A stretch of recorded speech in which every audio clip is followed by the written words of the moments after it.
Good morning. Morning വൈബ്സിലേക്ക് എല്ലാ പ്രേക്ഷകർക്കും സ്വാഗതം. Good morning Aswathi. അതെ, good morning, very good morning. എല്ലാവർക്കും ഒരു നല്ല ദിവസം ആശംസിച്ചുകൊണ്ട് തുടങ്ങുകയാണ് ആര്യ. അപ്പോൾ നമുക്ക് ഏറ്റവും പ്രധാനമായി ഇന്ന് പ്രേക്ഷകരിലേക്ക് എത്തിക്കാനുള്ള ലെബനനിലെ ഇസ്രായേൽ ആക്രമണം അത് ഞെട്ടിക്കുന്നതാണ്. 492 പേരാണ് കൊല്ലപ്പെട്ടിരിക്കുന്നത്, 35 കുട്ടികൾ മരണപ്പെട്ടിരിക്കുന്നു, 1000-ലേറെ പേർക്ക് പരിക്കേറ്റിരിക്കുന്നു. വലിയൊരു പലായനം അവിടെ നിന്നും ഉണ്ടാകുന്നുണ്ട്. 20 വർഷത്തിന് ശേഷം നടക്കുന്ന ഏറ്റവും വലിയ ഒരു ആക്രമണം എന്നുള്ള തരത്തിൽ തന്നെയാണ്. അതിൽ പ്രത്യാക്രമണം ഹിസ്ബുള്ളയുടെ ഭാഗത്ത് ഉണ്ടാകുന്നുണ്ട്. അതെ, അപ്പോൾ എന്തായാലും അതിലേക്ക് നമുക്ക് വിശദമായി പോകണം. ഒപ്പം ഷിരൂരിൽ നമ്മൾ കഴിഞ്ഞ ദിവസമൊക്കെ ഷിരൂരിൽ തെരച്ചിൽ അർജുനായുള്ള തെരച്ചിൽ പുരോഗമിക്കുകയായിരുന്നു. പ്രതീക്ഷയ്ക്ക് വകവെക്കുന്ന രീതിയിലുള്ള വസ്തുക്കളൊക്കെ അവിടെ നിന്ന് കിട്ടുന്നുണ്ടായിരുന്നു. അർജുന്റെ ലോറിയുടെ ബമ്പർ അടക്കം ഇന്നലെ കിട്ടി. മനാഫ് അത് തിരിച്ചറിഞ്ഞു. പക്ഷേ ഇപ്പോൾ അനുകൂലമായ സാഹചര്യമല്ല തെരച്ചിലിന് എന്നാണ് നമുക്ക് അവിടെ നിന്നും ലഭിക്കുന്ന വിവരങ്ങൾ. ഇന്ന് കാലാവസ്ഥ അനുകൂലമാണെങ്കിൽ മാത്രമേ അവിടെ തെരച്ചിൽ തുടരാനാകൂ എന്ന വിവരമാണ് അവിടെ നിന്നും വരുന്നത്. അതെ, ഗംഗാവലി പുഴയിൽ റെഡ് അലേർട്ടാണ്. അതുകൊണ്ട് തന്നെ തെരച്ചിൽ എത്രത്തോളം സാധ്യമാകും എന്നുള്ളത് ഈ ഘട്ടത്തിൽ പറയാൻ കഴിയില്ല. ഒരു പക്ഷേ തെരച്ചിൽ ഇന്ന് നടക്കാനുള്ള സാധ്യത ഇല്ല എന്നുള്ളതാണ് അവിടെ നിന്ന് നമുക്ക് ലഭ്യമാകുന്ന വിവരം. അപ്പോൾ ഷിരൂരിലെ ഒരു ദൗത്യം അതിന്റെ ഏറ്റവും നിർണായക ഘട്ടത്തിൽ എത്തി നിൽക്കുമ്പോൾ വീണ്ടും കാലാവസ്ഥ ഒരു വില്ലനായി വരുന്നു. ആ ദൗത്യം പൂർണ്ണമാക്കാൻ നമുക്ക് കഴിയുന്നില്ല എന്നുള്ളത് ഏറെ ദുഃഖകരമായ കാര്യമാണ്. എന്തായാലും അർജുന്റെ കുടുംബം അവിടെ തുടരുന്നുണ്ട്. നമുക്ക് അവിടെ നിന്ന് വരുന്ന അപ്ഡേഷൻസ് എന്താണെന്നുള്ളത് നോക്കാം. മറ്റൊന്ന് MM ലോറൻസിന്റെ ഭൗതികദേഹവുമായി ബന്ധപ്പെട്ടാണ്. മെഡിക്കൽ കോളേജിൽ വിട്ടുകൊടുക്കുന്നതുമായി ബന്ധപ്പെട്ട് തർക്കങ്ങളുണ്ടായി, മക്കൾ തമ്മിൽ ഒരു ഭിന്നതയുണ്ടായി. അപ്പൊ അതിലുള്ള തീരുമാനം ഇന്ന് നമുക്ക് അറിയാൻ സാധിക്കുമെന്നാണ് മനസ്സിലാകുന്നത്. ഒപ്പം ഈ തൃശൂർ പൂരം അന്വേഷണ റിപ്പോർട്ട് മുഖ്യമന്ത്രിക്ക് മുന്നിലേക്ക് എത്തി. അതിന്റെ തുടർ നടപടികൾ ഏത് രീതിയിലാണ്, ഏത് നിലപാടായിരിക്കും സർക്കാരിന്റെ ഭാഗത്ത് നിന്ന് ഉണ്ടാവുക എന്നുള്ളത് നമുക്ക് നോക്കിക്കാണണം. അതേസമയം തന്നെ CPIയുടെയും CPM നേതാക്കളുടെയും ഒക്കെ പ്രതികരണം ഈ വിഷയത്തിൽ വരുന്നുണ്ട്. എന്തായാലും ഇടത് രാഷ്ട്രീയത്തിലെ ഒരു നിർണായക ദിനമായി കൂടി നമുക്ക് ഈ ഒരു ദിവസത്തെ കാണേണ്ടതുണ്ട്. എന്തായാലും അത്തരത്തിൽ രാഷ്ട്രീയ വിവാദം ചൂടുപിടിക്കുന്ന ഒരു സാഹചര്യം കൂടിയാണ്. ഇന്നു മുതൽ മഴ ശക്തമാകുമെന്നുള്ള പ്രവചനം കൂടി ഉണ്ടായി. അപ്പം നമ്മൾ പുറത്തേക്ക് ഇറങ്ങുമ്പോൾ അതിനുള്ള മുൻകരുതലുകൾ കൂടി എടുക്കുക. തീർച്ചയായും അത്തരത്തിൽ നിരവധി വാർത്തകളുണ്ട്. എന്തായാലും നമ്മൾ ഏറ്റവും കൂടുതൽ ശ്രദ്ധ കൊടുക്കുന്നത് ലെബനനിലേക്ക് തന്നെയാണ്. ലബനനിൽ ഇസ്രായേൽ നടത്തിയ മിസൈൽ ആക്രമണത്തിൽ 492 പേർ കൊല്ലപ്പെട്ടു. സ്ത്രീകളും കുട്ടികളും ഉൾപ്പെടെ നിരവധി പേർക്ക് പരിക്കേറ്റു. 20 വർഷത്തിനിടയിൽ ലബനനിൽ നടക്കുന്ന ഏറ്റവും വലിയ ആക്രമണമാണിത്. ഹിസ്ബുള്ളയെ ലക്ഷ്യമിട്ടായിരുന്നു ആക്രമണമെന്ന് ഇസ്രായേൽ അറിയിച്ചു. ഹിസ്ബുള്ള തിരിച്ചും ആക്രമണം നടത്തുകയാണ്. വടക്കൻ ഇസ്രായേലിനെ ലക്ഷ്യമിട്ട് 200 മിസൈലുകളാണ് വിക്ഷേപിച്ചത്. ആക്രമണത്തോടെ ഗാസയ്ക്ക് പുറമെ യുദ്ധം ഇസ്രായേലിലേക്ക് കൂടി വ്യാപിക്കുമോ എന്ന ആശങ്കയിലാണ് ലോകം. വിവരങ്ങളുമായി സുവി വിശ്വനാഥനാണ് ചേരുന്നത്. Suvi, good morning. 492 പേർ കൊല്ലപ്പെട്ടു എന്ന് പറയുമ്പോൾ ആക്രമണത്തിന്റെ തീവ്രത അത്രത്തോളമാണ്. എപ്പോഴായിരുന്നു ആക്രമണം തുടങ്ങിയത്? എന്തൊക്കെയാണ് വിശദാംശങ്ങൾ?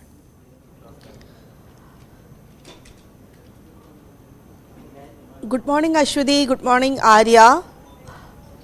പശ്ചിമേഷ്യയിലെ യുദ്ധം അത് ഇപ്പോൾ ലബനനിലേക്ക് കൂടെ വ്യാപിക്കുന്നു എന്ന കാഴ്ചയാണ് നമുക്ക് കാണാൻ സാധിക്കുന്നത്.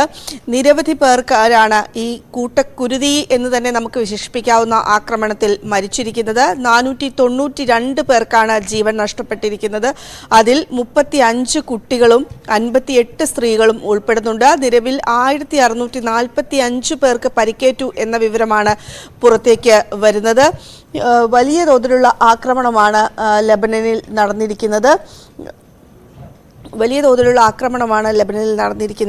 ഇന്നലെ രാത്രിയിലാണ് ഇത്രയും വലിയൊരു ആക്രമണം നടന്നത്. ഹിസ്ബുള്ള കേന്ദ്രങ്ങളെ ലക്ഷ്യമാക്കിയാണ് ആക്രമണം നടത്തിയിരിക്കുന്നത് എന്നാണ് ഇസ്രായേൽ വ്യക്തമാക്കുന്നത്. എങ്കിൽ അതിൽ കൂടുതൽ സിവിലിയൻസിനും അതുപോലെ സാധാരണക്കാരായ ജനങ്ങൾക്കാണ് കൂടുതൽ പരിക്കുകേൽക്കുകയും കൊല്ലപ്പെടുകയും ചെയ്തിരിക്കുന്നത്. ഏതായാലും ലബനനിൽ പലായനം ആരംഭിച്ചു തുടങ്ങി. തെക്കൻ ലബനനിലാണ് പലായനം ആരംഭിച്ചിരിക്കുന്നത്. ഒപ്പം വടക്കൻ ലബനനിലും ആളുകൾ പ്രദേശം വിട്ടു പോകുന്ന കാഴ്ചയാണ് ഇപ്പോൾ കാണാൻ സാധിക്കുന്നത്. അതീവ ഗൗരവതരമായ സിറ്റുവേഷനാണ് പശ്ചിമേഷ്യയിൽ ഇപ്പോൾ നടക്കുന്നത്. ഒരു വർഷമായി തുടരുന്ന ഇസ്രായേൽ ഗാസ യുദ്ധത്തിന് ശേഷം ഇപ്പോൾ ലബനനിലേക്ക് കൂടെ ആക്രമണം വ്യാപിപ്പിക്കുന്നു ഇസ്രായേൽ എന്നതാണ് ഏറ്റവും എടുത്തു പറയേണ്ട സാഹചര്യം. പേജർ സ്ഫോടനം, അത് കഴിഞ്ഞ് വോക്കി ടോക്കി സ്ഫോടനം, അത് കഴിഞ്ഞ് സോളാർ ബാറ്ററികളുടെ സ്ഫോടനം, ഇതെല്ലാം കഴിഞ്ഞാണ് ഇപ്പോൾ മിസൈൽ ആക്രമണത്തിലേക്ക് ഇസ്രായേൽ കടന്നിരിക്കുന്നത്. പേജർ ആക്രമണം തന്നെ വലിയ തോതിലുള്ള നടുക്കം ലെബനനിൽ ഉണ്ടാക്കിയിരുന്നു. അതിനെതിരെ മിസൈൽ ആക്രമണം നടത്തിയെങ്കിലും വലിയ തോതിലൊരു പ്രത്യാക്രമണം നടത്താൻ ഹിസ്ബുല്ലയ്ക്ക് ലെബനന് സാധിച്ചിട്ടുണ്ടായിരുന്നില്ല. ഹിസ്ബുല്ല കേന്ദ്രങ്ങളെ ലക്ഷ്യമാക്കിയിട്ടാണ് ആക്രമണം നടത്തുന്നത് എന്നാണ് ഇസ്രായേൽ പറഞ്ഞിരിക്കുന്നത്. ഇറാന്റെ പിന്തുണയോടുകൂടിയുള്ള സായുധ സേനയാണ് ഹിസ്ബുള്ള. അതുകൊണ്ട് തന്നെ അവരെ അവിടെ നിന്ന് ഉന്മൂലനം ചെയ്യുക എന്നൊരു ലക്ഷ്യമാണ് ഇസ്രായേൽ ലക്ഷ്യം വെക്കുന്നത് എന്നാണ് ഇസ്രായേലിന്റെ പ്രതിനിധികളെല്ലാം തന്നെ പറയുന്നത്. ഏതായാലും മറ്റൊരു ഗാസയാകാൻ ഇസ്രായേലിനെ അനുവദിക്കില്ല എന്നാണ് ഇപ്പോൾ UN ഐക്യരാഷ്ട്രസഭ സെക്രട്ടറി ജനറൽ അന്റോണിയോ ഗുട്ടറസ് വ്യക്തമാക്കിയിരിക്കുന്നത്. അതുപോലെ യൂറോപ്യൻ യൂണിയനും ഇതുമായി രംഗത്ത് വന്നിട്ടുണ്ട്. സൈന്യത്തെ അയക്കുമെന്ന് അമേരിക്ക വ്യക്തമാക്കിയിട്ടുണ്ട്. എന്താണ് ലെബനനിൽ നടക്കുന്നത്? ലെബനനിൽ മറ്റൊരു ഗാസയാകാൻ സമ്മതിക്കില്ല എന്ന് പറയുമ്പോഴും ഇസ്രായേലിന്റെ വ്യോമാക്രമണം ലെബനനിൽ തുടരുന്ന ഒരു കാഴ്ചയാണ് നമുക്ക് കാണാൻ സാധിക്കുന്നത്.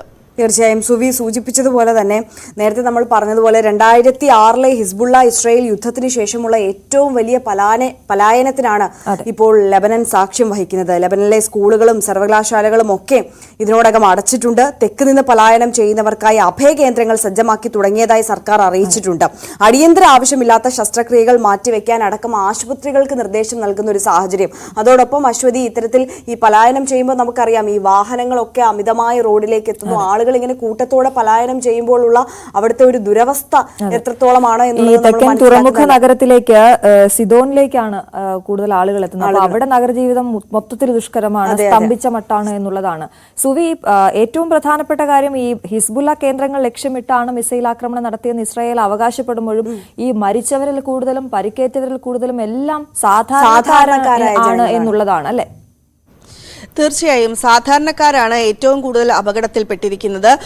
ഹിസ്ബുല്ല കേന്ദ്രങ്ങളെ ലക്ഷ്യമാക്കിയാണ് ഈ ആക്രമണം എന്ന് പറയുമ്പോഴും 1300 ഹിസ്ബുല്ല കേന്ദ്രങ്ങൾ ഇതിനോടകം തന്നെ തകർത്തു എന്ന് ഇസ്രായേൽ അവകാശപ്പെടുമ്പോഴും സാധാരണക്കാരായ ആളുകൾക്കാണ് കൂടുതൽ ആക്രമണത്തിൽ പരിക്കേറ്റിരിക്കുന്നത്. 1645 പേർക്കാണ് നിലവിൽ പരിക്കേറ്റിരിക്കുന്നത് എന്നാണ് പറയപ്പെടുന്നത്. വലിയ തോതിലുള്ള ആക്രമണമാണ് ഇപ്പോൾ ലെബനനിൽ ഇസ്രായേൽ നടത്തിക്കൊണ്ടിരിക്കുന്നത്. ആദ്യഘട്ടത്തിൽ പേജർ സ്ഫോടനങ്ങളായിരുന്നു. പേജർ സ്ഫോടനങ്ങൾ വലിയ ആകാംക്ഷയും അതുപോലെ തന്നെ വലിയ ബുദ്ധിമുട്ടുകളും ആണ് ഉണ്ടാക്കിയത്. ഒരു തരം ഞെട്ടലാണ് പേജർ സ്ഫോടനങ്ങൾ. എങ്ങനെ ഈ പേജറുകൾ പൊട്ടിത്തെറിച്ചു എന്നത് സംബന്ധിച്ചൊരു വ്യക്തതയിലേക്ക് എത്താൻ ഇനിയും അന്താരാഷ്ട്ര സമൂഹത്തിന് കഴിഞ്ഞിട്ടില്ല.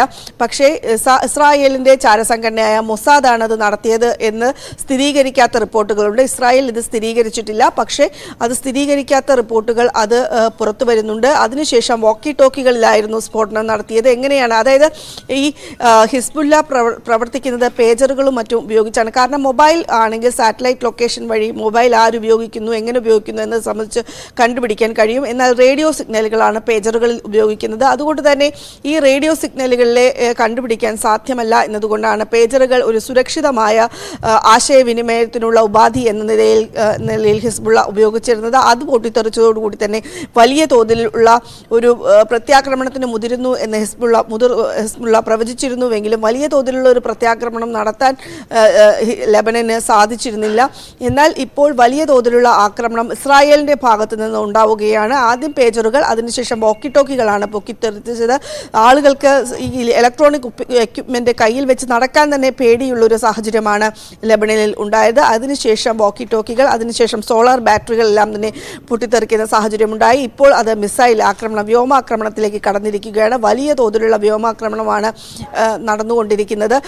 ഇതിനോടകം റോക്കറ്റ് ആക്രമണം, അതിന് ഒരു പ്രത്യാക്രമണം എന്നുള്ള നിലയിലാണ് പിന്നീട് ഇത്തരത്തിൽ വളരെ വിപുലമായ ഒരു ആക്രമണത്തിലേക്കും ഇത്രത്തോളം ആളുകളെ ബാധിക്കുന്ന വലിയൊരു യുദ്ധസമാനമായ സാഹചര്യത്തിലേക്ക് കാര്യങ്ങൾ നീങ്ങിയതല്ലേ? നമുക്ക് ലഭ്യമാകുന്ന റിപ്പോർട്ടുകൾ അനുസരിച്ച്, അതായത് അവിടെയുള്ള ആളുകളോട് ഒഴിഞ്ഞു പോകാൻ ഇസ്രായേൽ ആവശ്യപ്പെടുന്നത് ഇതാദ്യമായി ആണ് എന്നുള്ളതാണ്. അപ്പോൾ എത്രത്തോളം വലിയ പദ്ധതികളാണ്, യുദ്ധമുറകളാണ് അവർ ആലോചിക്കുന്നത്, ലക്ഷ്യമിടുന്നത്? ഇത് വരും ദിവസങ്ങളിലും അങ്ങനെ തന്നെ തുടരും എന്നതുകൂടി നമുക്ക് അതിൽ നിന്ന് വായിച്ചെടുക്കണം അല്ലേ? തീർച്ചയായിട്ടും ഈ ഒരു ആക്രമണം വരും ദിവസങ്ങളിലും തുടരാനുള്ള ഒരു സാധ്യതയാണ് നിലവിൽ കാണുന്നത്. അന്താരാഷ്ട്ര സമൂഹം ഇതിനെതിരെ രംഗത്ത് വരുന്നുണ്ട് എങ്കിൽ കൂടിയും ഇത് അവസാനിപ്പിക്കാനുള്ള ശ്രമങ്ങളോ അല്ലെങ്കിൽ അത്തരത്തിലുള്ള പ്രസ്താവനകളൊന്നും ഇസ്രായേലിന്റെ ഭാഗത്തു നിന്ന് ഉണ്ടാകുന്നില്ല. മാത്രവുമല്ല, ഈ അതിർത്തി പ്രദേശങ്ങളിൽ നിന്ന് ആളുകളോട് ഒഴിഞ്ഞു പോകാൻ ഇസ്രായേൽ ആവശ്യപ്പെടുന്നുണ്ട്. അതിന്റെ അർത്ഥം ആക്രമണം വരും ദിവസങ്ങളിൽ കൂടുതൽ ശക്തമാകുമെന്നാണ്. അതായത് ഗാസയ്ക്ക് പുറമെ ലെബനനെയും ഇപ്പോൾ ഇസ്രായേൽ ലക്ഷ്യം വെക്കുന്നു എന്ന് വേണം നമുക്ക് മനസ്സിലാക്കാൻ.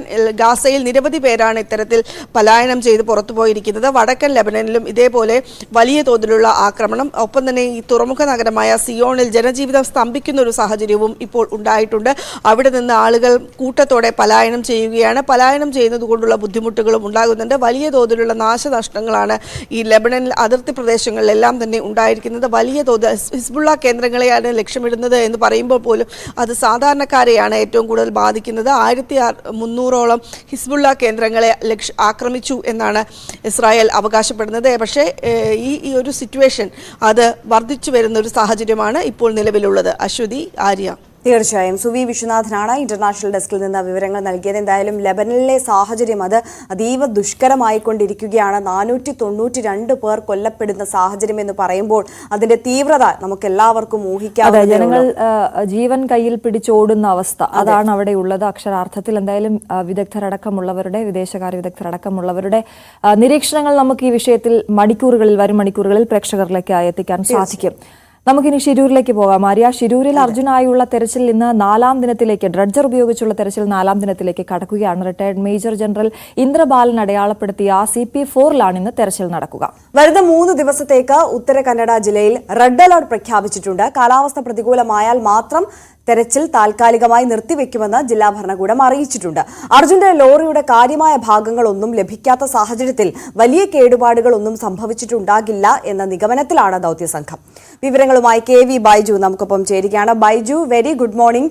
നമ്മളിപ്പോൾ പറഞ്ഞതുപോലെ തന്നെ ഈ ദൗത്യം ഏറ്റവും നിർണായക ഘട്ടത്തിലേക്ക് എത്തി നിൽക്കുമ്പോൾ നമ്മൾ തിരഞ്ഞുകൊണ്ടിരുന്ന അർജുന്റെ ലോറിയുമായി ബന്ധപ്പെട്ടിട്ടുള്ള ഭാഗങ്ങൾ, ലോഹഭാഗങ്ങളൊന്നും ലഭിച്ചില്ലെങ്കിലും തടിക്കഷ്ണങ്ങളും കയറും ഒക്കെ ലഭിച്ചതുമൊക്കെ നമ്മളെ ഏറെ ആശ്വസിപ്പിച്ച കാര്യമാണ്. പക്ഷേ അതിനിടയിലാണ് ഈ കാലാവസ്ഥ ഇങ്ങനെ ഒരു വില്ലനായി വന്നിരിക്കുന്നത്. അവിടെ ഗംഗാവലി പുഴയിൽ റെഡ് അലേർട്ടാണ്. കാലാവസ്ഥ പ്രതികൂലമായാൽ തെരച്ചിൽ നിർത്തേണ്ട ഒരു സാഹചര്യമാണ് എന്നുള്ളതാണ് ജില്ലാ ഭരണകൂടം അറിയിച്ചിട്ടുള്ളത്.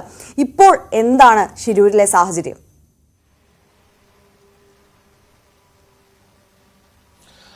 Arya, Aswathy, good morning. പക്ഷേ ഉത്തര കന്നഡ ജില്ലയിൽ അത്ര നല്ല പ്രഭാതമല്ല. രാവിലെ തന്നെ മഴ തുടങ്ങിയിട്ടുണ്ട്.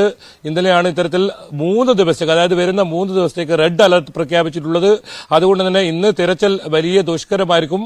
അപ്പോഴും ജില്ലാ ഭരണകൂടം കുടുംബങ്ങൾക്ക് ഇന്നലെ ഒരു ഉറപ്പ് നൽകിയിട്ടുണ്ട്. ഏതെങ്കിലും തരത്തിൽ ഈ തിരച്ചിൽ അവസാനിപ്പിക്കില്ല, അർജുനെയും ലോറിയെയും കണ്ടെത്താൻ കഴിയും, അതുവരെ ഈ തിരച്ചിൽ തുടരും എന്ന് തന്നെയാണ് ഉറപ്പ് നൽകിയത്.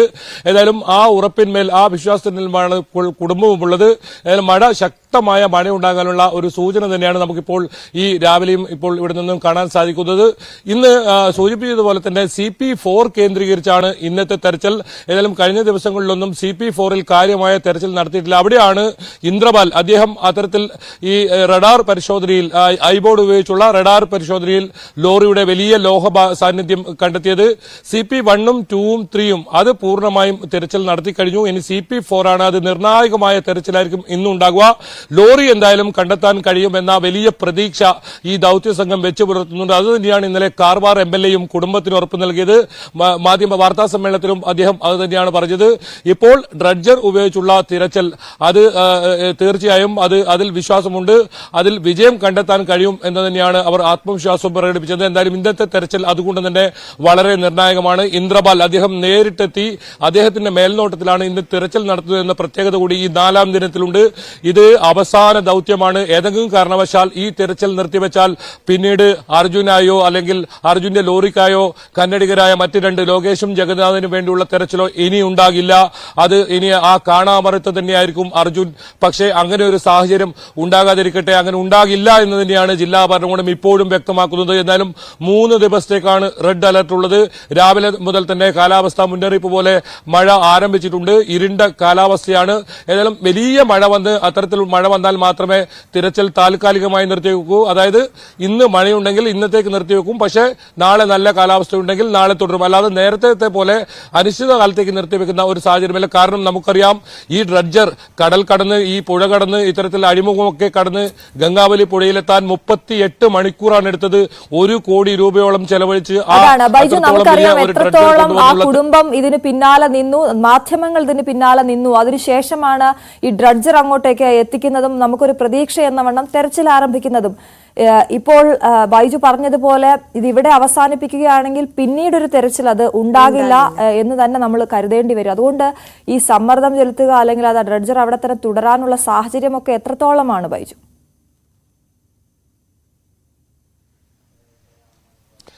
തീർച്ചയായും ഇന്നലെ നമ്മൾ കണ്ട വാർത്താ സമ്മേളനം കഴിഞ്ഞ ദിവസങ്ങളിലേതുപോലെ ആയിരുന്നില്ല.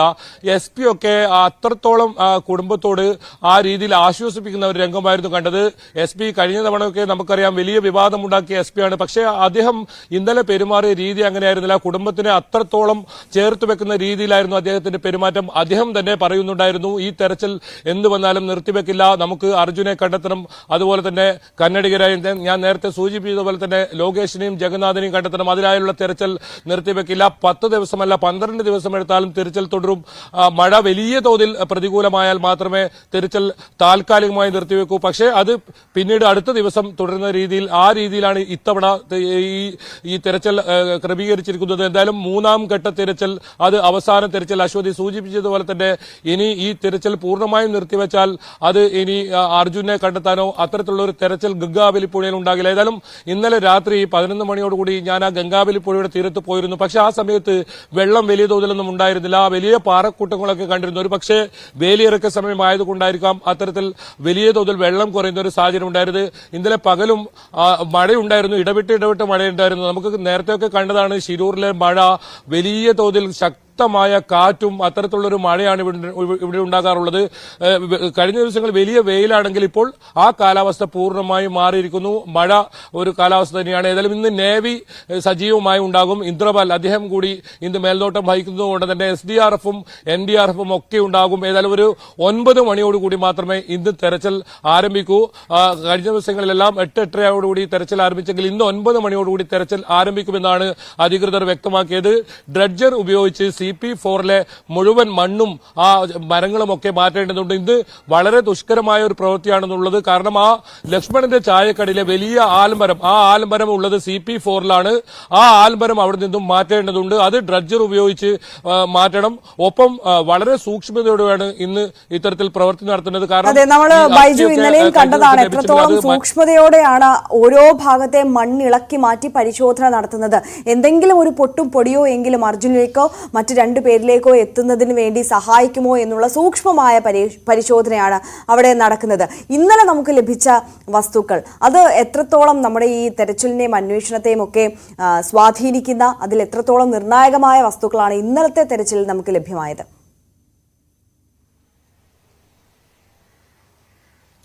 അത് വളരെ പ്രധാനമാണ് ആര്യ. കാരണം അർജുന്റെ ലോറി ആ ഗംഗാവലി പുഴയിൽ ഉണ്ടെന്നതിന് ഏറ്റവും വലിയ തെളിവാണ്. ആ ലോറിയിൽ ഉണ്ടായിരുന്ന തടിക്കഷ്ണങ്ങൾ മുഴുവൻ കണ്ടെത്താൻ കഴിഞ്ഞു. എല്ലാ തടിക്കഷ്ണങ്ങളും പുറത്തെടുത്തില്ലെങ്കിലും കയർ ഉൾപ്പെടെ ഇന്നലെ ലഭിക്കുന്ന സാഹചര്യം ഉണ്ടായിരുന്നു. ചെറിയൊരു ഭാഗം മാത്രമാണ് ഇന്നലെ ലഭിച്ചത്.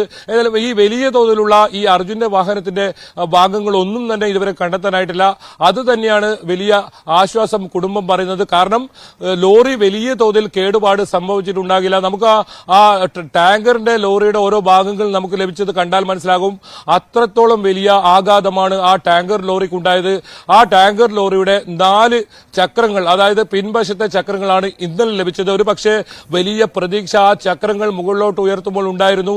അത് അർജുന്റെ ലോറിയുടേതാണെന്ന് വരെ ഉണ്ടായിരുന്നു. പക്ഷേ അത് ടാങ്കർ ലോറിയുടേതാണെന്ന് പിന്നീട് സ്ഥിരീകരിച്ചു. ഏതായാലും ഇതുവരെ കാര്യമായി ലഭിച്ചത് ടാങ്കർ ലോറിയുടെ പല ഭാഗങ്ങളാണ്, സ്റ്റിയറിംഗ് ഉൾപ്പെടെയുള്ള ഭാഗങ്ങളാണ് കഴിഞ്ഞ ദിവസങ്ങളിലെല്ലാം ലഭിച്ചത്. അർജുൻ അർജുന്റെ ലോറിയുടെ പ്രധാനപ്പെട്ട കാര്യപ്പെട്ട ഏതെങ്കിലും ഭാഗങ്ങൾ ലഭിച്ചിട്ടില്ല. പക്ഷേ ചെറിയ ചെറിയ സൂചനകൾ അർജുന്റെ ലോറിയുടെ ഗംഗാവലി പുഴയിൽ നിന്നും ലഭിച്ചിട്ടുണ്ട്. അത് തന്നെയാണ് പ്രതീക്ഷയേകുന്നത്. ഇനി CP4 ഇന്ന് നിർണായകമാണ്. കാരണം CP1-ലും 2-ലും 3-ലും മുഴുവൻ തെരച്ചിൽ നടത്തിയിട്ടും ലോറിയുടെ ഏതെങ്കിലും കാര്യമായ ഭാഗം കണ്ടെത്താത്തതുകൊണ്ട് ഇന്ദ്രപാൽ അടയാളപ്പെടുത്തിയ CP4 അത് വളരെ പ്രധാനമാണ്. CP4-ലാണ് വലിയ ലോഹഭാഗം കണ്ടെത്തിയത്. അവിടെയാണ് ഈ അർജുന്റെ ലോറി ഉണ്ടെന്ന് അദ്ദേഹം കണ്ടെത്തിയത്. ആ വാർത്ത തന്നെയാണ് അന്ന് ന്യൂസ് 8-നും എക്സ്ക്ലൂസീവായി അന്ന് പുറത്തുവിട്ടത്. ആ പരിശോധനയിൽ ലോറിയുടെ സാന്നിധ്യം കണ്ടെത്തിയെന്ന് ആ മേഖലകൾ കേന്ദ്രീകരിച്ചാണ് ഇന്നത്തെ തെരച്ചിൽ എന്നതാണ് ഏറ്റവും പ്രധാനം. ഏതായാലും ജില്ലാ ഭരണകൂടം, ജില്ലാ കലക്ടർ ഉൾപ്പെടെയുള്ളവർ 10 മണിയോടുകൂടി എത്തും. ഇന്നത്തെ തെരച്ചിലിൽ ഏകോപകരമുണ്ട്. കഴിഞ്ഞ 3 ദിവസങ്ങളിൽ നമ്മൾ കണ്ടത് ഏകോപനക്കുറവ് വലിയ തോതിൽ ഇവിടെ ഉണ്ടായിരുന്നു. ഏത് രീതിയിലാണ് തെരച്ചിൽ നടത്തുന്നത് സംബന്ധിച്ച് നിർദ്ദേശം നൽകാൻ കാര്യമായി ഉദ്യോഗസ്ഥർ ഒന്നും തന്നെ ഉണ്ടായിരുന്നില്ല. ഇന്ന് അത് ഇന്ദ്രപാൽ അദ്ദേഹം ഏറ്റെടുക്കുകയാണ്. ഇന്നലെയും അദ്ദേഹം അത് പറഞ്ഞു. അദ്ദേഹം മാർക്ക് ചെയ്ത പ്രദേശം കൃത്യമായി കാണിച്ചു കൊടുക്കും. ഏതായാലും ഐബോർഡോ അല്ലെങ്കിൽ റഡാറോ ഒക്കെ ഉപയോഗിച്ചുള്ള ഒരു പരിശോധന തൽക്കാലം ആലോചിക്കുന്നില്ല. നേരത്തെ ഏത് ഭാഗങ്ങളാണോ അന്വേഷിച്ചത് ആ ഭാഗങ്ങൾ കേന്ദ്രീകരിച്ചുള്ള തിരച്ചിൽ അതിന് താൻ നേതൃത്വം നൽകും എന്നാണ് പറഞ്ഞത്. അങ്ങനെയാണെങ്കിൽ CP4 അത് അർജുന്റെ ലോറിയുള്ള ആ സ്ഥലം, ഇന്ദ്രപാൽ കണ്ടെത്തിയ സ്ഥലം, ഇന്ന് അവിടുത്തെ മണ്ണും കല്ലും ഈ മരങ്ങളും ഒക്കെ നീക്കുമ്പോൾ നമുക്ക് പ്രതീക്ഷയുള്ള ഏറ്റവും അവസാനത്തെ ദൗത്യം എന്ന നിലയിൽ പ്രതീക്ഷയുള്ള ആ വാർത്ത നമുക്ക് ലഭിക്കുമോ? അത് തന്നെയാണ് ഇന്ന് കാത്തിരിക്കുന്നത്. എന്തായാലും നിർണായകമായ തെരച്ചിലായിരിക്കും ഇന്നത്തേതും. തീർച്ചയായിട്ടും ബൈജുവിനെ സംബന്ധിച്ചോളം, ബൈജു ആണ് അവിടെ വിവരങ്ങൾ നൽകിയത്. ആര്യ, ബൈജുവിനെ സംബന്ധിച്ചോളം തുടക്കം മുതൽ ഈ ദൗത്യത്തിനൊപ്പമുള്ള ആളാണ്, ഒരു മാധ്യമ പ്രവർത്തകൻ എന്നതിനപ്പുറത്തേക്ക് അതിൽ കൂടുതൽ വ്യക്തിപരമായി കൂടി ശ്രമിച്ചിട്ടുണ്ട്. തീർച്ചയായിട്ടും അർജുന്റെ ബന്ധുക്കളുമായി ആണെങ്കിലും ഒക്കെ ബൈജു, നമുക്ക് എന്തായാലും ശുഭപ്രതീക്ഷ തന്നെ വെക്കാം. കാലാവസ്ഥ അത് വില്ലനാകാതിരിക്കട്ടെ എന്ന് നമുക്ക് പ്രതീക്ഷിക്കാം. കാരണം ഇത്രയും ആളുകളുടെ പ്രയത്നമാണ് ഈ ഡ്രഡ്ജർ അവിടെ എത്തിക്കുന്നതും ആ തെരച്ചിൽ നടത്തുന്നതും എല്ലാം. ആ കുടുംബത്തിനൊപ്പം തന്നെയാണ് നമ്മൾ ന്യൂസ് 18 തുടരുന്നത്. അവർക്ക് ഒരു പ്രതീക്ഷ ഉണ്ടാകട്ടെ, അല്ലെങ്കിൽ പോസിറ്റീവായിട്ടുള്ള ഒരു വാർത്ത വരട്ടെ എന്ന് തന്നെ നമുക്ക് പ്രതീക്ഷിക്കാം. ബൈജു, വളരെ നന്ദി ബൈജു. അപ്പോൾ നമ്മൾ മറ്റൊരു പ്രധാനപ്പെട്ട വാർത്തയിലേക്ക് കൂടി കടക്കുകയാണ്. തൃശൂർ പൂരം റിപ്പോർട്ട് ഇന്ന് DGP മുഖ്യമന്ത്രിക്ക് കൈമാറും. കഴിഞ്ഞ ദിവസമാണ് ADGP അജിത് കുമാർ റിപ്പോർട്ട് DGPക്ക് കൈമാറിയത്. പൂരം കലക്കലിൽ ബാഹ്യശക്തികളുടെ ഇടപെടൽ ഉണ്ടായിട്ടില്ല എന്നാണ് റിപ്പോർട്ടിൽ പറയുന്നത്. 5 മാസങ്ങൾക്ക് ശേഷം സമ്മർദ്ദം ശക്തമായ സാഹചര്യത്തിലാണ് ADGP റിപ്പോർട്ട് സമർപ്പിച്ചിരിക്കുന്നത്. വിവരങ്ങളുമായി VV വിനോദാണ് ചേരുന്നത്. Vinod, good morning.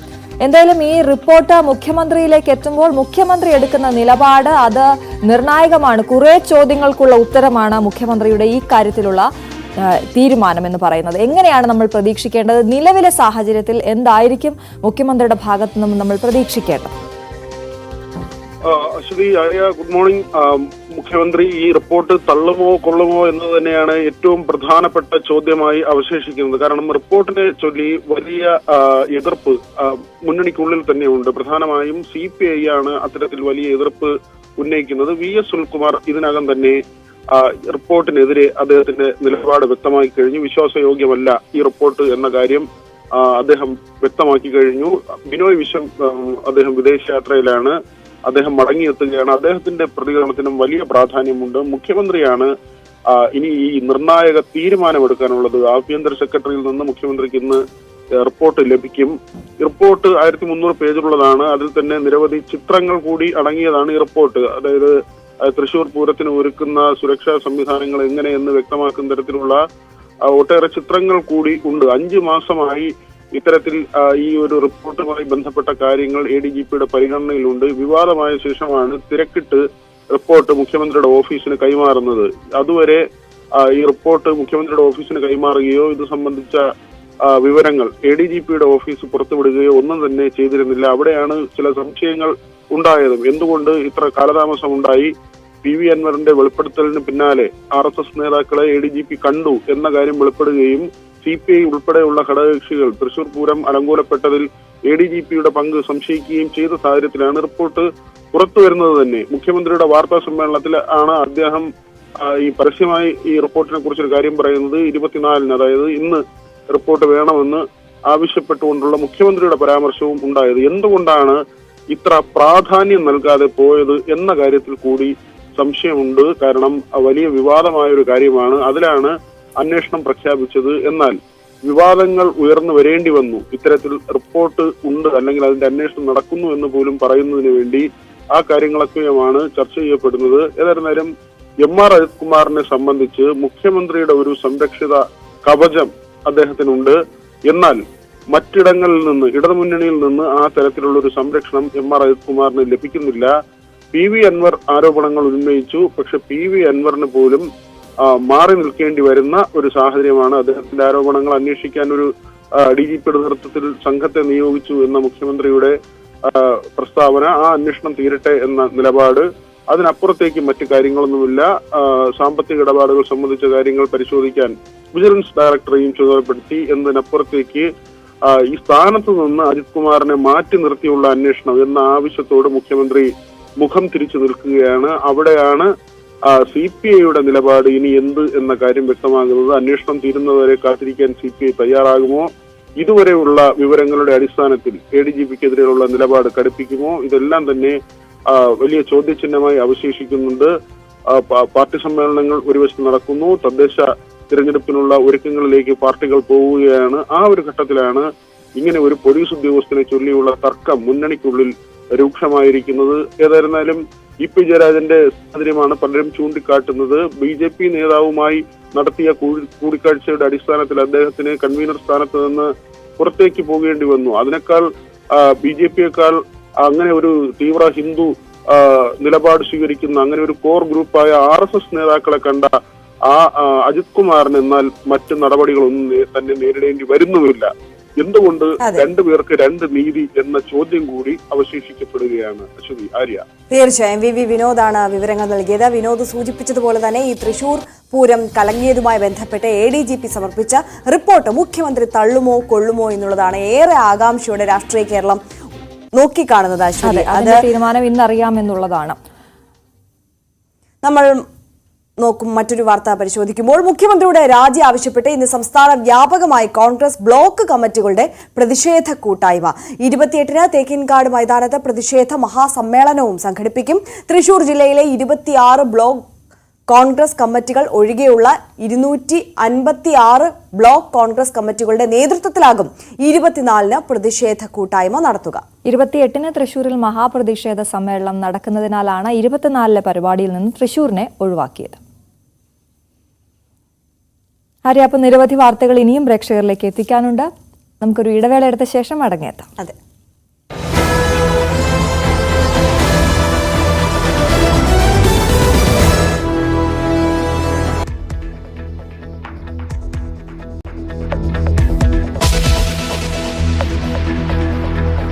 കുട്ടികളുടെ അശ്ലീല ചിത്രങ്ങൾ കാണുന്നതും കുറ്റകരം. സുപ്രധാന വിധിയുമായി സുപ്രീം കോടതി.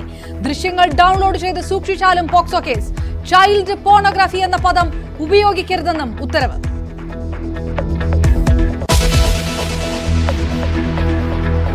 കാല് കുത്താനിടമില്ലാതെ കേരളത്തിൽ തീവണ്ടി യാത്ര. വേണാട് എക്സ്പ്രസിൽ 2 വനിതാ യാത്രക്കാർ കുഴഞ്ഞു വീണു. വന്ദേ ഭാരതിന് വേണ്ടി വൈകിപ്പിക്കുന്നുവെന്ന് യാത്രക്കാർ.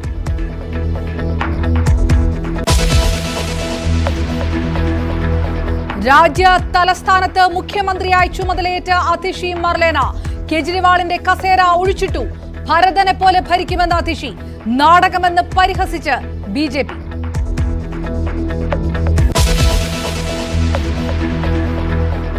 ശ്രീലങ്കയ്ക്ക് പുതിയ തലവൻ. സത്യപ്രതിജ്ഞ ചെയ്ത വാട്ടർ ടെർമേറ്റ് കൂടാതെ ബോറർ റെസിസ്റ്റന്റ്. വാർത്തകളിലേക്ക് മടങ്ങിയെത്തുമ്പോൾ അശ്വതി, നമ്മൾ ഇന്നലെ കണ്ടതാണ് CPM നേതാവ് അന്തരിച്ച MM ലോറൻസിന്റെ അന്തിമ അഭിവാദ്യം നൽകുന്ന ആ ഒരു വേളയിൽ ഒരിക്കലും ഉണ്ടാകാൻ പാടില്ലാത്ത നാടകീയ പ്രത്യേകിച്ച് അദ്ദേഹത്തെ പോലെ ഒരു നേതാവിന്, ഒരു സമര നായകന് ഒരിക്കലും ഇങ്ങനെ ഒരു അന്ത്യം അല്ലെങ്കിൽ അവസാന യാത്ര അദ്ദേഹത്തിന്റെ ഇങ്ങനെ ആക്കാൻ പാടില്ലായിരുന്നു എന്ന് എല്ലാവരും ആഗ്രഹിച്ചു പോയ ഒരു സമയമായിരുന്നു അത്. വലിയ തർക്കമുണ്ടായി, അവിടെ പിടിവലി അടക്കം നടന്നു. നമ്മളത് കണ്ടതാണ്, ആ ദൃശ്യങ്ങളിലേക്കൊക്കെ നമ്മൾ പോയതാണ്. മൃതദേഹത്തിനോടുള്ള ഒരു അനാദരവായി കൂടി നമ്മൾ അതിനെ കാണണം. ആര്യം, എന്തായാലും അദ്ദേഹത്തിന് മൃതദേഹം മെഡിക്കൽ കോളേജിന് വിട്ടുകൊടുക്കുന്നതിൽ അന്തിമ തീരുമാനം ഇന്നുണ്ടായേക്കുമെന്നാണ്. അനാട്ടമി ആക്ട് അനുസരിച്ച് മെഡിക്കൽ കോളേജിന് അന്തിമ തീരുമാനം എടുക്കാമെന്ന് ഹൈക്കോടതി നിർദ്ദേശിച്ചിട്ടുണ്ട്. അതുവരെ മൃതദേഹം മെഡിക്കൽ കോളേജ് മോർച്ചറിയിൽ സൂക്ഷിക്കണം. മകൾ ആശയുടെ പരാതി പരിഗണിച്ച കോടതി മൃതദേഹം മോർച്ചറിയിൽ സൂക്ഷിക്കാൻ നിർദ്ദേശിച്ചു. ലോറൻസിന്റെ മൃതദേഹം കളമശ്ശേരി മെഡിക്കൽ കോളേജിന് കൈമാറരുതെന്നും മൃതദേഹം ആശുപത്രിക്ക് കൈമാറാൻ ലോറൻസ് പറഞ്ഞിരുന്നില്ല എന്നും കാണിച്ച് മകൾ ആശ ഹൈക്കോടതിയിൽ നൽകിയ ഹർജിയെ തുടർന്നാണ് ഹൈക്കോടതി ഉത്തരവ് വന്നിരിക്കുന്നത്. നവമി ദിനേശ് നമുക്കൊപ്പം കൂടുതൽ വിശദാംശങ്ങളുമായി ചേരുകയാണ്. Navami, very good morning. തുടക്കത്തിൽ ഞങ്ങൾ സൂചിപ്പിച്ചതുപോലെ തന്നെ എം ലോറൻസിനെ പോലെ അനിഷേധ്യനായ ഒരു നേതാവിന്റെ യാത്രയയപ്പ്, അദ്ദേഹത്തിന് അന്ത്യയാത്ര അയപ്പ് നമ്മൾ നൽകുമ്പോൾ ഒരിക്കലും ആരും കാണാൻ ആഗ്രഹിക്കാത്ത കാഴ്ചകളാണ് നമ്മളത് കണ്ടത്. അത് രാഷ്ട്രീയ ഭേദമന്യേ എല്ലാവർക്കും അത്രത്തോളം പ്രിയപ്പെട്ട ഒരു നേതാവിന്റെ ഒരു യാത്രയയപ്പ് എന്നുള്ളത്. പക്ഷേ നാടകീയ രംഗങ്ങൾക്കാണ് സാക്ഷ്യം വഹിച്ചത്. അതിലിപ്പോഴും ഒരു അന്തിമ തീരുമാനമില്ലാതെ നിയമക്കുരുക്കുകളിൽ തുടരുകയാണ്. എന്തായിരിക്കാം ഇനിയുള്ള നിയമപരമായ നീക്കങ്ങൾ? അതിന്റെ ഒരു തുടർ നടപടിയൊക്കെ ഏത് വിധത്തിലാകും ഉണ്ടാവുക? നവമി.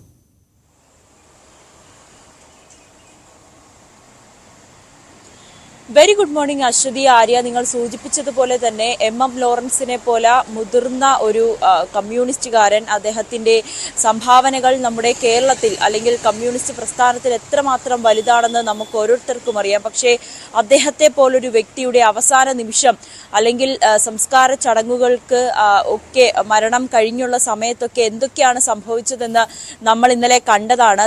തികച്ചും അനാദരവ്, അദ്ദേഹത്തിന് പോലും അനാദരവ് ലഭിക്കുന്ന പ്രവർത്തികളായിരുന്നു ഇന്നലെ ഈ പൊതുദർശന സമയത്ത് നടന്നത്. ഇന്നലെ വൈകിട്ടോടു കൂടിയായിരുന്നു ഈ മകൾ ആശ വന്നതിന് ശേഷം വളരെ നാടകീയമായ സംഭവങ്ങൾ അവിടെ നടക്കുന്നു. മകൾ പറയുന്നത് തന്റെ പിതാവിന്റെ മൃതദേഹം അത് ഒരിക്കലും മെഡിക്കൽ കോളേജിന് പഠനത്തിനായി, വിദ്യാർത്ഥികളുടെ പഠനത്തിനായി വിട്ടു നൽകരുത്, അദ്ദേഹത്തിന് പള്ളിയിൽ അടക്കം ചെയ്യണം, തന്റെ മാതാവിനെയും ഒപ്പം തന്റെ പിതാവിന്റെ ആഗ്രഹവും, തന്റെ പിതാവ് ഒരിക്കലും ഈ ദൈവത്തിനെതിരായിരുന്നില്ല, അദ്ദേഹം ദൈവവിശ്വാസിയായിരുന്നു, അദ്ദേഹത്തിന് പള്ളിയിൽ തന്നെ അടക്കം ചെയ്യണമെന്നായിരുന്നു അദ്ദേഹത്തിന്റെ ആഗ്രഹം എന്നൊക്കെ മകൾ പറയുന്നുണ്ട്. പക്ഷേ അവസാന നിമിഷം വരെ നോക്കിയ മകനടക്കം അല്ലെങ്കിൽ മറ്റു മക്കൾ സജീവനും സുജാതയും ഒക്കെ പറയുന്നത് തന്റെ പിതാവിന്റെ ആഗ്രഹം മൃതദേഹം ഈ മരിച്ച ശേഷം മൃതദേഹം മെഡിക്കൽ കോളേജിന് വിദ്യാർത്ഥികൾക്കായി നൽകണം എന്നതായിരുന്നു പിതാവിന്റെ ആഗ്രഹമെന്ന് മക്കളും ഒപ്പം പാർട്ടി അവസാന നിമിഷം അദ്ദേഹത്തെ ശുശ്രൂഷിച്ച പാർട്ടി പ്രവർത്തകരുമൊക്കെ പറയുന്നുണ്ട്. അങ്ങനെയാണ് വലിയ രീതിയിലുള്ളൊരു നാടകീയമായിട്ടുള്ള നീക്കങ്ങൾ, അപ്രതീക്ഷിതമായിട്ടുള്ള നീക്കങ്ങൾ ഇന്നലെ വൈകുന്നേരത്തോടുകൂടി സംഭവിക്കുകയും പിന്നീട് മകൾ ഇതിനോടകം തന്നെ കോടതിയെ സമീപിക്കുകയും ചെയ്തിരുന്നു. എന്തായാലും കോടതി ഇന്നലെ ഈ കേസ് പരിഗണിച്ച് തീർപ്പാക്കിയത് മെഡിക്കൽ കോളേജിലെ സൂപ്രണ്ടിന് ഇതിലൊരു അന്തിമ തീരുമാനം എടുക്കാം.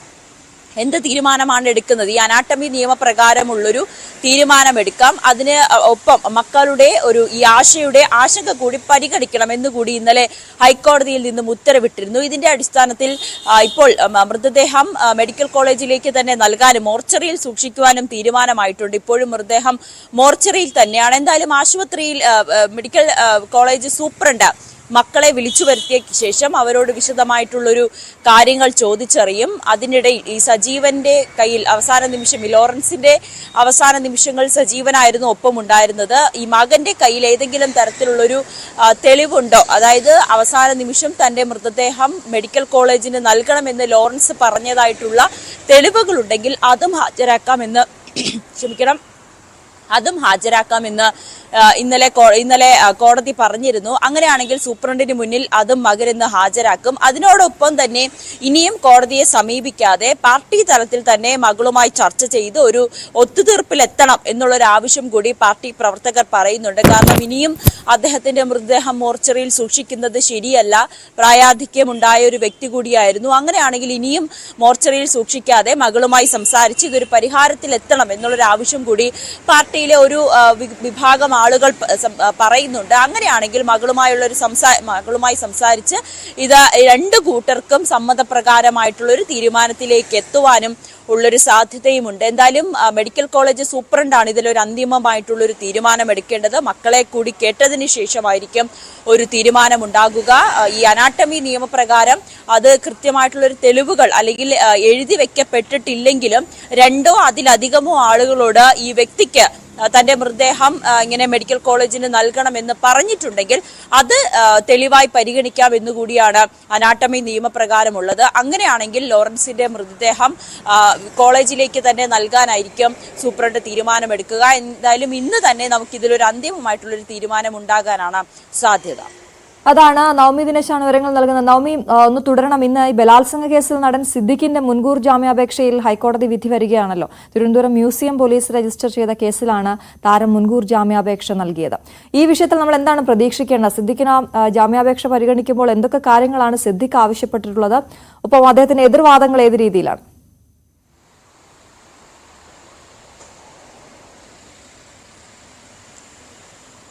അശ്വതി, 2016 ജനുവരി 28 തിരുവനന്തപുരത്തെ മസ്കറ്റ് ഹോട്ടലിലേക്ക് യുവതിയെ വിളിച്ചു വരുത്തിയതിനു ശേഷം ഇങ്ങനെ ലൈംഗികമായി ഉപദ്രവിച്ചു.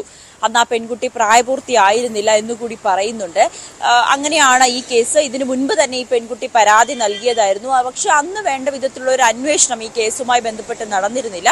പിന്നീട് ഇപ്പോൾ ഹേമ കമ്മിറ്റി റിപ്പോർട്ട് വിവാദമായതിന് പിന്നാലെയാണ് സിദ്ദിഖിനെതിരായിട്ടുള്ള പരാതിയുമായി വീണ്ടും പെൺകുട്ടി രംഗത്തെത്തിയത്. അതിന്റെ അടിസ്ഥാനത്തിലാണ് പ്രത്യേക അന്വേഷണ സംഘത്തിന് ഈ കേസ് കൈമാറുകയും അവരുടേതായിട്ടുള്ള ഒരു അന്വേഷണം നടത്തി വരികയും ചെയ്തത്. കഴിഞ്ഞ ദിവസം തന്നെ പ്രത്യേക അന്വേഷണ സംഘത്തിൽ നിന്ന് ലഭിച്ച വിവരമനുസരിച്ച് സിദ്ദിഖിനെതിരെ കൃത്യമായിട്ടുള്ള തെളിവുകൾ ശേഖരിക്കാൻ ഈ അന്വേഷണ സംഘത്തിന് കഴിഞ്ഞിട്ടുണ്ട്. അതായത് ഈ മസ്കറ്റ് ഹോട്ടലിൽ ജനുവരി 27 രാത്രി 12 മണിക്ക് മുറിയെടുത്ത സിദ്ദിഖ് പിറ്റേന്ന് രാവിലെ 5 മണിവരെ ഹോട്ടലിൽ ഉണ്ടായതായിട്ടുള്ള തെളിവുകൾ അന്വേഷണ സംഘത്തിന് കിട്ടിയിട്ടുണ്ട്. അതോടൊപ്പം ഈ പെൺകുട്ടി അവിടെ ഹോട്ടലിലേക്ക് എത്തിയതായിട്ടുള്ള തെളിവുകളും അന്വേഷണ സംഘത്തിന് ലഭിക്കുകയും ചെയ്തു. മറ്റൊരു കാര്യം, ഈ പീഡനത്തിന് ശേഷം മാനസിക സംഘർഷം നേരിട്ടതിനാൽ അത് കാക്കനാട്ടും പനമ്പള്ളിയിലും വനിതാ സൈക്യാട്രിസ്റ്റുകളുടെ ചികിത്സയിൽ പെൺകുട്ടി കഴിഞ്ഞു എന്നുള്ളൊരു മൊഴി അന്വേഷണ സംഘത്തിന് നൽകുന്ന സാഹചര്യമുണ്ടായി. അന്വേഷണ സംഘം ഈ 2 ഡോക്ടർമാരെയും വിളിച്ച് വിവരങ്ങൾ അന്വേഷിച്ചിരുന്നു. ഈ പെൺകുട്ടി പറയുന്നത് സത്യമാണെന്ന് ഡോക്ടർമാരും സ്ഥിരീകരിച്ചു. അതോടൊപ്പം പെൺകുട്ടിയെ അവിടെ ഹോട്ടലിലേക്ക് വിട്ടതിന് സാക്ഷിയായി അമ്മയും അച്ഛനും സഹോദരനും ഉണ്ടായിരുന്നു. അവരും ഇക്കാര്യം ശരിവെക്കുന്നുണ്ട്. എന്തായാലും അന്വേഷണ സംഘം പറയുന്നത് സിദ്ദിഖിനെതിരെ കൃത്യമായിട്ടുള്ള തെളിവുകളുണ്ട്. ഡോക്ടർമാരുടെ അടക്കം മൊഴി സിദ്ദിഖിന് എതിരാണ്. അങ്ങനെയാണെങ്കിൽ സിദ്ദിഖിന്റെ ഹർജി, മുൻകൂർ ജാമ്യ ഹർജി ഇന്ന് കോടതി പരിഗണിക്കുമ്പോൾ സിദ്ദിഖിന്റെ ഒരു മുൻകൂർ ജാമ്യം നൽകാനുള്ളൊരു സാധ്യത ഉണ്ടോ എന്നാണ് നമ്മൾ നോക്കിക്കാണുന്നത്. പക്ഷെ അത് കോടതിയുടെ ഭാഗത്തു നിന്നാണ് അന്തിമമായിട്ടുള്ളൊരു വിധി വരിക. സിദ്ദിഖ് പറയുന്നത് തനിക്കെതിരായിട്ടുള്ള ഈ ആരോപണം അത് കെട്ടിച്ചമച്ചതാണ്. ഇതിന് പിന്നിൽ ഒരു ഗൂഢാലോചനയുണ്ട്. അതിന്റെ ഫലമായാണ് തന്നെയും ഈ വ്യാജ ലൈംഗികാരോപണ പരാതിയിൽ ഉൾപ്പെടുത്തിയത്. മറ്റൊരു കാര്യം, ഈ പെൺകുട്ടി തുടക്കത്തിൽ നൽകിയ പരാതിയിൽ ലൈംഗിക ആരോപണം അല്ലെങ്കിൽ പീഡനം നടന്നു എന്ന് ബലാത്സംഗത്തിന്റെ ഒരു കേസ് പരാതി ഇതിനു മുൻപ് നൽകിയപ്പോൾ ഉണ്ടായിരുന്നില്ല. ഇപ്പോൾ നൽകിയ പരാതിയിലാണ് ബലാത്സംഗം എന്ന പരാതി കൂടി ചേർത്ത് വെക്കുന്നത്, എന്ന വകുപ്പ് കൂടി ചേർക്കുന്നത്. അങ്ങനെയാണെങ്കിൽ തനിക്കെതിരെ നടക്കുന്ന ഒരു ഗൂഢാലോചനയാണെന്നുള്ളൊരു വാദത്തിൽ ഉറച്ചു നിൽക്കുകയാണ് സിദ്ദിഖ്. മറ്റൊരു കാര്യം, ഈ അന്വേഷണത്തോട് താൻ ഇപ്പോഴും പൂർണ്ണമായി സഹകരിക്കുന്നുണ്ട്, ഇനിയും സഹകരിക്കും എന്നുകൂടി സിദ്ദിഖ് കോടതിയിൽ സമർപ്പിച്ച ജാമ്യാപേക്ഷയിൽ പറയുന്നുണ്ട്. പക്ഷേ കോടതിയാണ് ഇതിൽ ഒരു അന്തിമമായിട്ടുള്ള ഒരു വിധി പുറപ്പെടുവിക്കുക. അന്വേഷണ സംഘം പറയുന്നത് കൃത്യമായിട്ടുള്ള തെളിവുകൾ, സിദ്ദിഖിനെതിരെയുള്ള തെളിവുകൾ തങ്ങൾ സംഘടിപ്പിച്ചിട്ടുണ്ടെന്നാണ് അന്വേഷണ സംഘം പറയുന്നത്. എന്തായാലും രാവിലെ തന്നെ സിദ്ദിഖിന്റെ ജാമ്യാപേക്ഷ പരിഗണിക്കുമെന്നാണ് നമുക്കറിയാൻ സാധിക്കുന്നത്. തീർച്ചയായും നവമി ദിനേശാണ് വിവരങ്ങൾ നൽകിയത്. പീഡനക്കേസിൽ പ്രതിയായ പ്രൊഡക്ഷൻ കൺട്രോളർ ജീവനൊടുക്കി. സീരിയലിൽ അഭിനയിക്കാമെന്ന് വാഗ്ദാനം ചെയ്ത് പീഡിപ്പിച്ചു എന്ന പരാതിയിലെ പ്രതി തിരുവനന്തപുരം സ്വദേശി ഷാനു കൊച്ചിയിലെ ലോഡ്ജിലാണ് ആത്മഹത്യ ചെയ്തത്. ശുചിമുറിയിൽ മരിച്ച നിലയിൽ കണ്ടെത്തുകയായിരുന്നു. 2018 കേസിനാസ്പദമായ സംഭവം. അശ്വതി, ഞാനിങ്ങനെ കമന്റ്സ് ഒക്കെ നോക്കുകയായിരുന്നു. അപ്പോൾ എല്ലാവരും വിലപിക്കുകയാണ് നമ്മുടെ ലെബനനിലെ ആക്രമണത്തിൽ. നമുക്കറിയാം, കുട്ടികളടക്കം ഒരുപാട് പേർ, 492 പേർ കൊല്ലപ്പെട്ട അത്രത്തോളം വലിയൊരു ആക്രമണം. ഒരുപാട് പേർ, അതെ, നമുക്കൊന്നും ചിന്തിക്കാൻ പോലും പറ്റില്ല ഒരിക്കൽ പോലും, അല്ലെ? ആ സാഹചര്യം നമുക്കൊന്നും ഉൾക്കൊള്ളാൻ പോലും പറ്റാത്ത, സ്വന്തം നാടും വീടും ഒക്കെ ഉപേക്ഷിച്ച് പോകേണ്ടി വരുന്ന അവസ്ഥ, ഉറ്റവരെയൊക്കെ ഓരോ നിമിഷവും നഷ്ടമാകുന്ന അവസ്ഥ, എപ്പോഴും ജീവൻ, നേരത്തെ അശ്വതി സൂചിപ്പിച്ചതുപോലെ ജീവൻ കയ്യിൽ പിടിച്ച് ഓടേണ്ടി വരുന്ന ഒരു സാഹചര്യം എന്ന് പറയുന്നത് അത് നമുക്ക് ആലോചിക്കാൻ പോലും പറ്റില്ല എന്നുള്ളതാണ്. നമ്മൾ വാക്കുകൾ കൊണ്ട് എത്രത്തോളം പറഞ്ഞാലും അതൊന്നും അവിടുത്തെ സാഹചര്യത്തിനോട് ഉപമിക്കാൻ കഴിയുന്നതേ അല്ല. ഹേമന്ത് കൊണ്ടോഴി പറയുന്നു യുദ്ധം ഒരിക്കലും സമാധാനം നൽകില്ല എന്നുള്ളത്. അതോടൊപ്പം തന്നെ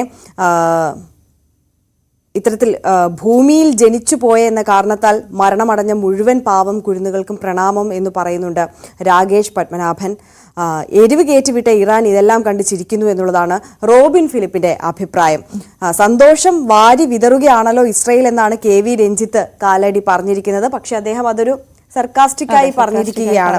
നിരപരാധികൾ മരിക്കുന്നു, നേതാക്കന്മാർ ചിരിക്കുന്നു എന്നുള്ളതാണ് സജീവ് രാജ് അഭിപ്രായപ്പെട്ടിരിക്കുന്നത്. അങ്ങനെ എല്ലാവരും നമ്മൾ മറ്റു പല വാർത്തകളും നോക്കിപ്പോയെങ്കിൽ പോലും ഇപ്പോഴും എല്ലാവരുടെയും മനസ്സിൽ അതാണ് എന്നുള്ളതാണ്. അതിനെക്കുറിച്ചുള്ള പ്രതികരണങ്ങളാണ് വരുന്നത്. എപ്പോഴും രാകേഷ് എന്ന് പറഞ്ഞ പ്രേക്ഷകൻ പറഞ്ഞതുപോലെ കുഞ്ഞുങ്ങളെ, അവിടുത്തെ കുഞ്ഞുങ്ങളുടെ മുഖം അത് നമ്മളെ വല്ലാതെ അലട്ടുന്നത് തന്നെയാണ്.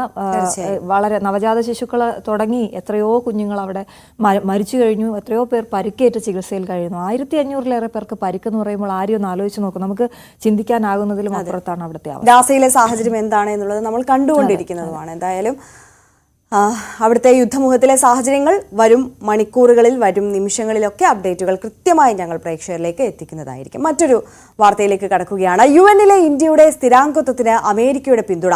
ഇന്ത്യക്ക് സ്ഥിരാംഗത്വം നൽകുന്നതിനെ എതിർക്കില്ലെന്ന് അമേരിക്ക വ്യക്തമാക്കി. US മോദി കൂടിക്കാഴ്ചയിലാണ് ഇക്കാര്യം ചർച്ചാ വിഷയമായത്. അതേസമയം റഷ്യ യുക്രൈൻ യുദ്ധത്തിൽ മധ്യസ്ഥം വഹിക്കാൻ തയ്യാറാണെന്ന സൂചന നൽകി ഇന്ത്യ. ന്യൂയോർക്കിൽ യുക്രൈൻ പ്രസിഡന്റ് സെലൻസ്കിയുമായി നടന്ന ചർച്ചയിലാണ് മോദി ഈ സൂചന നൽകിയത്. സുവി വിശ്വനാഥൻ ചേരുകയാണ് നമുക്കൊപ്പം. അമേരിക്കയിൽ നിന്നും സജിമോൻ ആന്റണി കൂടി നമുക്കൊപ്പം ചേരുന്നു. ആദ്യം സുവിയിലേക്ക്. സുവി, എന്താണ് ഈ വാർത്തയുടെ വിശദാംശങ്ങൾ? എത്രത്തോളം ഈ അമേരിക്കയുടെ പിന്തുണയെ നമ്മൾ എങ്ങനെയാണ് കാണേണ്ടത്? ഇന്ത്യയുടെ ഏറെ നാളായുള്ള ആവശ്യമാണ് UN-ൽ ഒരു സ്ഥിരാംഗത്വം. ഇന്ത്യ അത് പലതവണ അഭ്യർത്ഥിക്കുകയും അപേക്ഷിക്കുകയും ചെയ്ത കാര്യമാണ്. എന്നിട്ടും ആ ഒരു സ്ഥിരാംഗത്വത്തിന് സാംഗത്വം ഇനിയും ലഭിച്ചിട്ടില്ല എന്നത് ഇന്ത്യയെ സംബന്ധിച്ചിടത്തോളം ഏറ്റവും സങ്കടകരമായ ഒരു വസ്തുതയാണ്. ഇത്തവണ മോദിയുടെ സന്ദർശനത്തിലും ഈ സ്ഥിരാംഗത്വം സംബന്ധിച്ച പ്രസ്താവനകൾ വന്നു. നേരത്തെ ആദ്യം US-ഉം അതുപോലെ തന്നെ മോദിയും, അതായത് US പ്രസിഡന്റ് ജോ ബൈഡനും മോദിയും തമ്മിലുള്ള കൂടിക്കാഴ്ചയിലും ഈ സ്ഥിരാംഗത്വത്തിന്റെ വിഷയം വന്നു. അപ്പോൾ സ്ഥിരാംഗത്വത്തെ പിന്തുണയ്ക്കുന്നു എന്ന കാര്യം ജോ ബൈഡൻ പറഞ്ഞു. പക്ഷേ ഇത് സ്ഥിരാംഗത്വത്തെ പിന്തുണയ്ക്കുന്നു എന്ന് പറയുമ്പോൾ പോലും അത് നടപടിക്രമങ്ങളിലേക്ക് എത്തുന്നില്ല എന്നതാണ് ഏറ്റവും ശ്രദ്ധേയമായ കാര്യം. ഏറ്റവും എടുത്തു പറയേണ്ട കാര്യം, ഇന്ത്യയുടെ സ്ഥിരാംഗത്വത്തിനു വേണ്ടിയുള്ള ശ്രമങ്ങൾ ഇന്ത്യ വീണ്ടും തുടങ്ങിക്കഴിഞ്ഞിരിക്കുന്നു. ആ സ്ഥിരാംഗത്വത്തിന് അമേരിക്കയുടെ പിന്തുണയുണ്ട് എന്നുമാണ്. ഒപ്പം തന്നെ മോദിയുടെ മൂന്ന് ദിവസത്തെ സന്ദർശനത്തിന് വേണ്ടിയാണ് ഇവിടെ പോയത്. അതിലേറ്റവും പ്രധാനം എന്ന് പറയുന്നത് ഈ ഭാവിയിലേക്കുള്ള ഉച്ചകോടിയിൽ പങ്കെടുക്കലായിരുന്നു. UN ജനറൽ അസംബ്ലിയാണ് ഈ ഉച്ചകോടി സംഘടിപ്പിക്കപ്പെട്ടത്. അതിൻ്റെ ഭാഗമായി നിരവധി രാഷ്ട്ര നേതാക്കളുമായും മോദി കൂടിക്കാഴ്ചകൾ നടത്തിയിരുന്നു. അതിൽ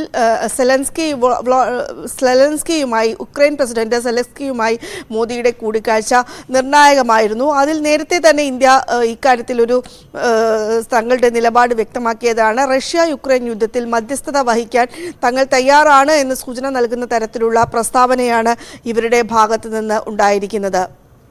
തീർച്ചയായും സുവി വിശ്വനാഥനാണ് വിവരങ്ങൾ നൽകിയത്. ഡോക്ടർ സജിമോൻ ആന്റണി കൂടി നമുക്കൊപ്പം അമേരിക്കയിൽ നിന്ന് ചേരുകയാണ്. Doctor Sajimon Antony, very good morning. Morning വൈബ്സിലേക്ക് സ്വാഗതം. ഈ രണ്ട് പ്രധാനപ്പെട്ട കാര്യങ്ങളുണ്ട്. ഒന്ന്, ദീർഘകാലമായുള്ള ഇന്ത്യയുടെ ആവശ്യം UN-ലെ സ്ഥിരാംഗത്വം. അതിന് അമേരിക്കയുടെ പിന്തുണ ലഭിക്കുന്നു എന്ന് പറയുന്നത് വലിയ കാര്യമാണ്. അത് അമേരിക്കയും ഇന്ത്യയും തമ്മിലുള്ള ആ ഒരു വലിയ സൗഹൃദത്തിന്റെ കൂടി ഭാഗമാവുകയാണ്. അത് കഴിഞ്ഞ ദിവസം മോദിയും ബൈഡനുമായി നടന്ന കൂടിക്കാഴ്ചയുടെ അവരുടെ സൗഹൃദപരമായിട്ടുള്ള സംഭാഷണങ്ങളുടെ ചർച്ചയുടെ ഒക്കെ ഫലമായി അത് വരുന്നു എന്ന് നമ്മൾ മനസ്സിലാക്കേണ്ടിയിരിക്കുന്നു. അതോടൊപ്പം തന്നെ ഈ യുക്രൈൻ യുദ്ധത്തിൽ അതിലിപ്പോൾ റഷ്യ യുക്രൈൻ യുദ്ധത്തിൽ മധ്യസ്ഥത വഹിക്കാൻ ഇന്ത്യ തയ്യാറാണ് എന്നുകൂടിയുള്ള സൂചന മോദി സെലൻസ്കിക്ക് നൽകി എന്ന് പറയുമ്പോൾ അതും ശുഭകരമായ ഒരു വാർത്തയായി നമുക്ക് കണക്കാക്കണം, അല്ലേ? തീർച്ചയായിട്ടും ഇത് ഇന്ത്യയുടെ UN-ന്റെ സ്ഥിരാംഗത്വത്തിന്റെ ഒരു ആവശ്യം എന്ന് പറയുന്നത് അമേരിക്കയുടെ approach one step at A time എന്നൊരു പോളിസിയാണ്. നേരത്തെ അമേരിക്ക ഇത്രയും പോസിറ്റീവ്ലി ഓപ്പൺ ആയിട്ട് അതിനൊരു എഗ്രിമെന്റ് അല്ലെങ്കിൽ ഒരു ചായ്വ് പറഞ്ഞിട്ടില്ലായിരുന്നു. എന്നാൽ ഈയിടെയായിട്ട് അവരൊരു ന്യൂട്രൽ സ്റ്റേജിലേക്ക് വരികയും ഇപ്പോഴത്തെ വാർത്ത അനുസരിച്ചിട്ട് പ്രസിഡന്റ് ജോ ബൈഡൻ അതിനൊരു ചെറിയ ഒരു പോസിറ്റീവ് ആയിട്ടുള്ള ഒരു റെസ്പോൺസ് ആണ് തന്നിരിക്കുന്നത് എന്നുള്ളത് ഒരു ശുഭാപ്തി വിശ്വാസമാണ്. വരും കാലങ്ങളിൽ അത് ഇന്ത്യ നേടിയെടുക്കും എന്നുള്ള ഒരു പ്രതീക്ഷയിലേക്ക് നമുക്ക് നീങ്ങാം. മോദിയുടെ സന്ദർശനം എന്തുകൊണ്ടും ഇന്ത്യക്കും അതുപോലെ തന്നെ അമേരിക്കയ്ക്കും ഒരുപോണക്ക് ഉപകാരപ്രദമായിരുന്നു. നിങ്ങൾക്കറിയാവുന്ന പോണക്ക് 3 ദിവസം സന്ദർശനമായിരുന്നു. അദ്ദേഹം ക്വാഡ് മീറ്റിംഗ് ആയിരുന്നു ഏറ്റവും ഇമ്പോർട്ടന്റ്. അതുപോലെ തന്നെ ഇന്ന് UN അസംബ്ലി, ഇന്നലെ ഇവിടെ സൺഡേ വൈകുന്നേരം ന്യൂയോർക്കിൽ പ്രവാസികളുമായിട്ടുള്ള ഒരു വലിയൊരു മീറ്റിംഗ്, അങ്ങനെയുള്ള ഒരു സംക്ഷിപ്തമായ അല്ലെങ്കിൽ ഒരു 3-4 അജണ്ട വെച്ചുള്ള ഒരു ട്രിപ്പായിരുന്നു, ഒരു ക്വിക്കായിട്ടുള്ള ഒരു ട്രിപ്പായിരുന്നു പ്രൈം മിനിസ്റ്റർ മോദിയുടെ ഉണ്ടായിരുന്നത്. ഇത്തവണ UN-നോടൊപ്പം തന്നെ പറയേണ്ട ഒരു കാര്യങ്ങൾ അവിടെ നിന്ന് വന്നപ്പോൾ മോദി എന്താണ് ജോ ബൈഡന് അല്ലെങ്കിൽ ഡോക്ടർ ജിൽ ജിൽ ബൈഡനെ കൊണ്ടുവന്നത് എന്നുള്ള ഒരു ക്യൂരിയോസിറ്റിയും അമേരിക്കൻ ഇന്ത്യൻ മലയാളികൾക്കും എല്ലാവർക്കും ഉണ്ടായിരുന്നു. അതിനെപ്പറ്റിയും എനിക്ക് ഒരു കാര്യം പറയാനുണ്ട്. പ്രൈം മിനിസ്റ്റർ മോദി അവിടെ നിന്ന് ഇങ്ങോട്ടേക്ക് കൊണ്ടുവന്നത് പഷ്മിന ഷോൾ ആണ്. ഒരു മാച്ച് ബോക്സ് സൈസിലുള്ള പഷ്മിന ഷോളും അതോടൊപ്പം സിൽവർ ഹാൻഡഡ് എൻഗ്രേവ് ട്രെയിനുമാണ് ജോ ബൈഡന് സമ്മാനിച്ചത്. ഷാള് ജിൽ ബൈഡന് സമ്മാനിച്ചു.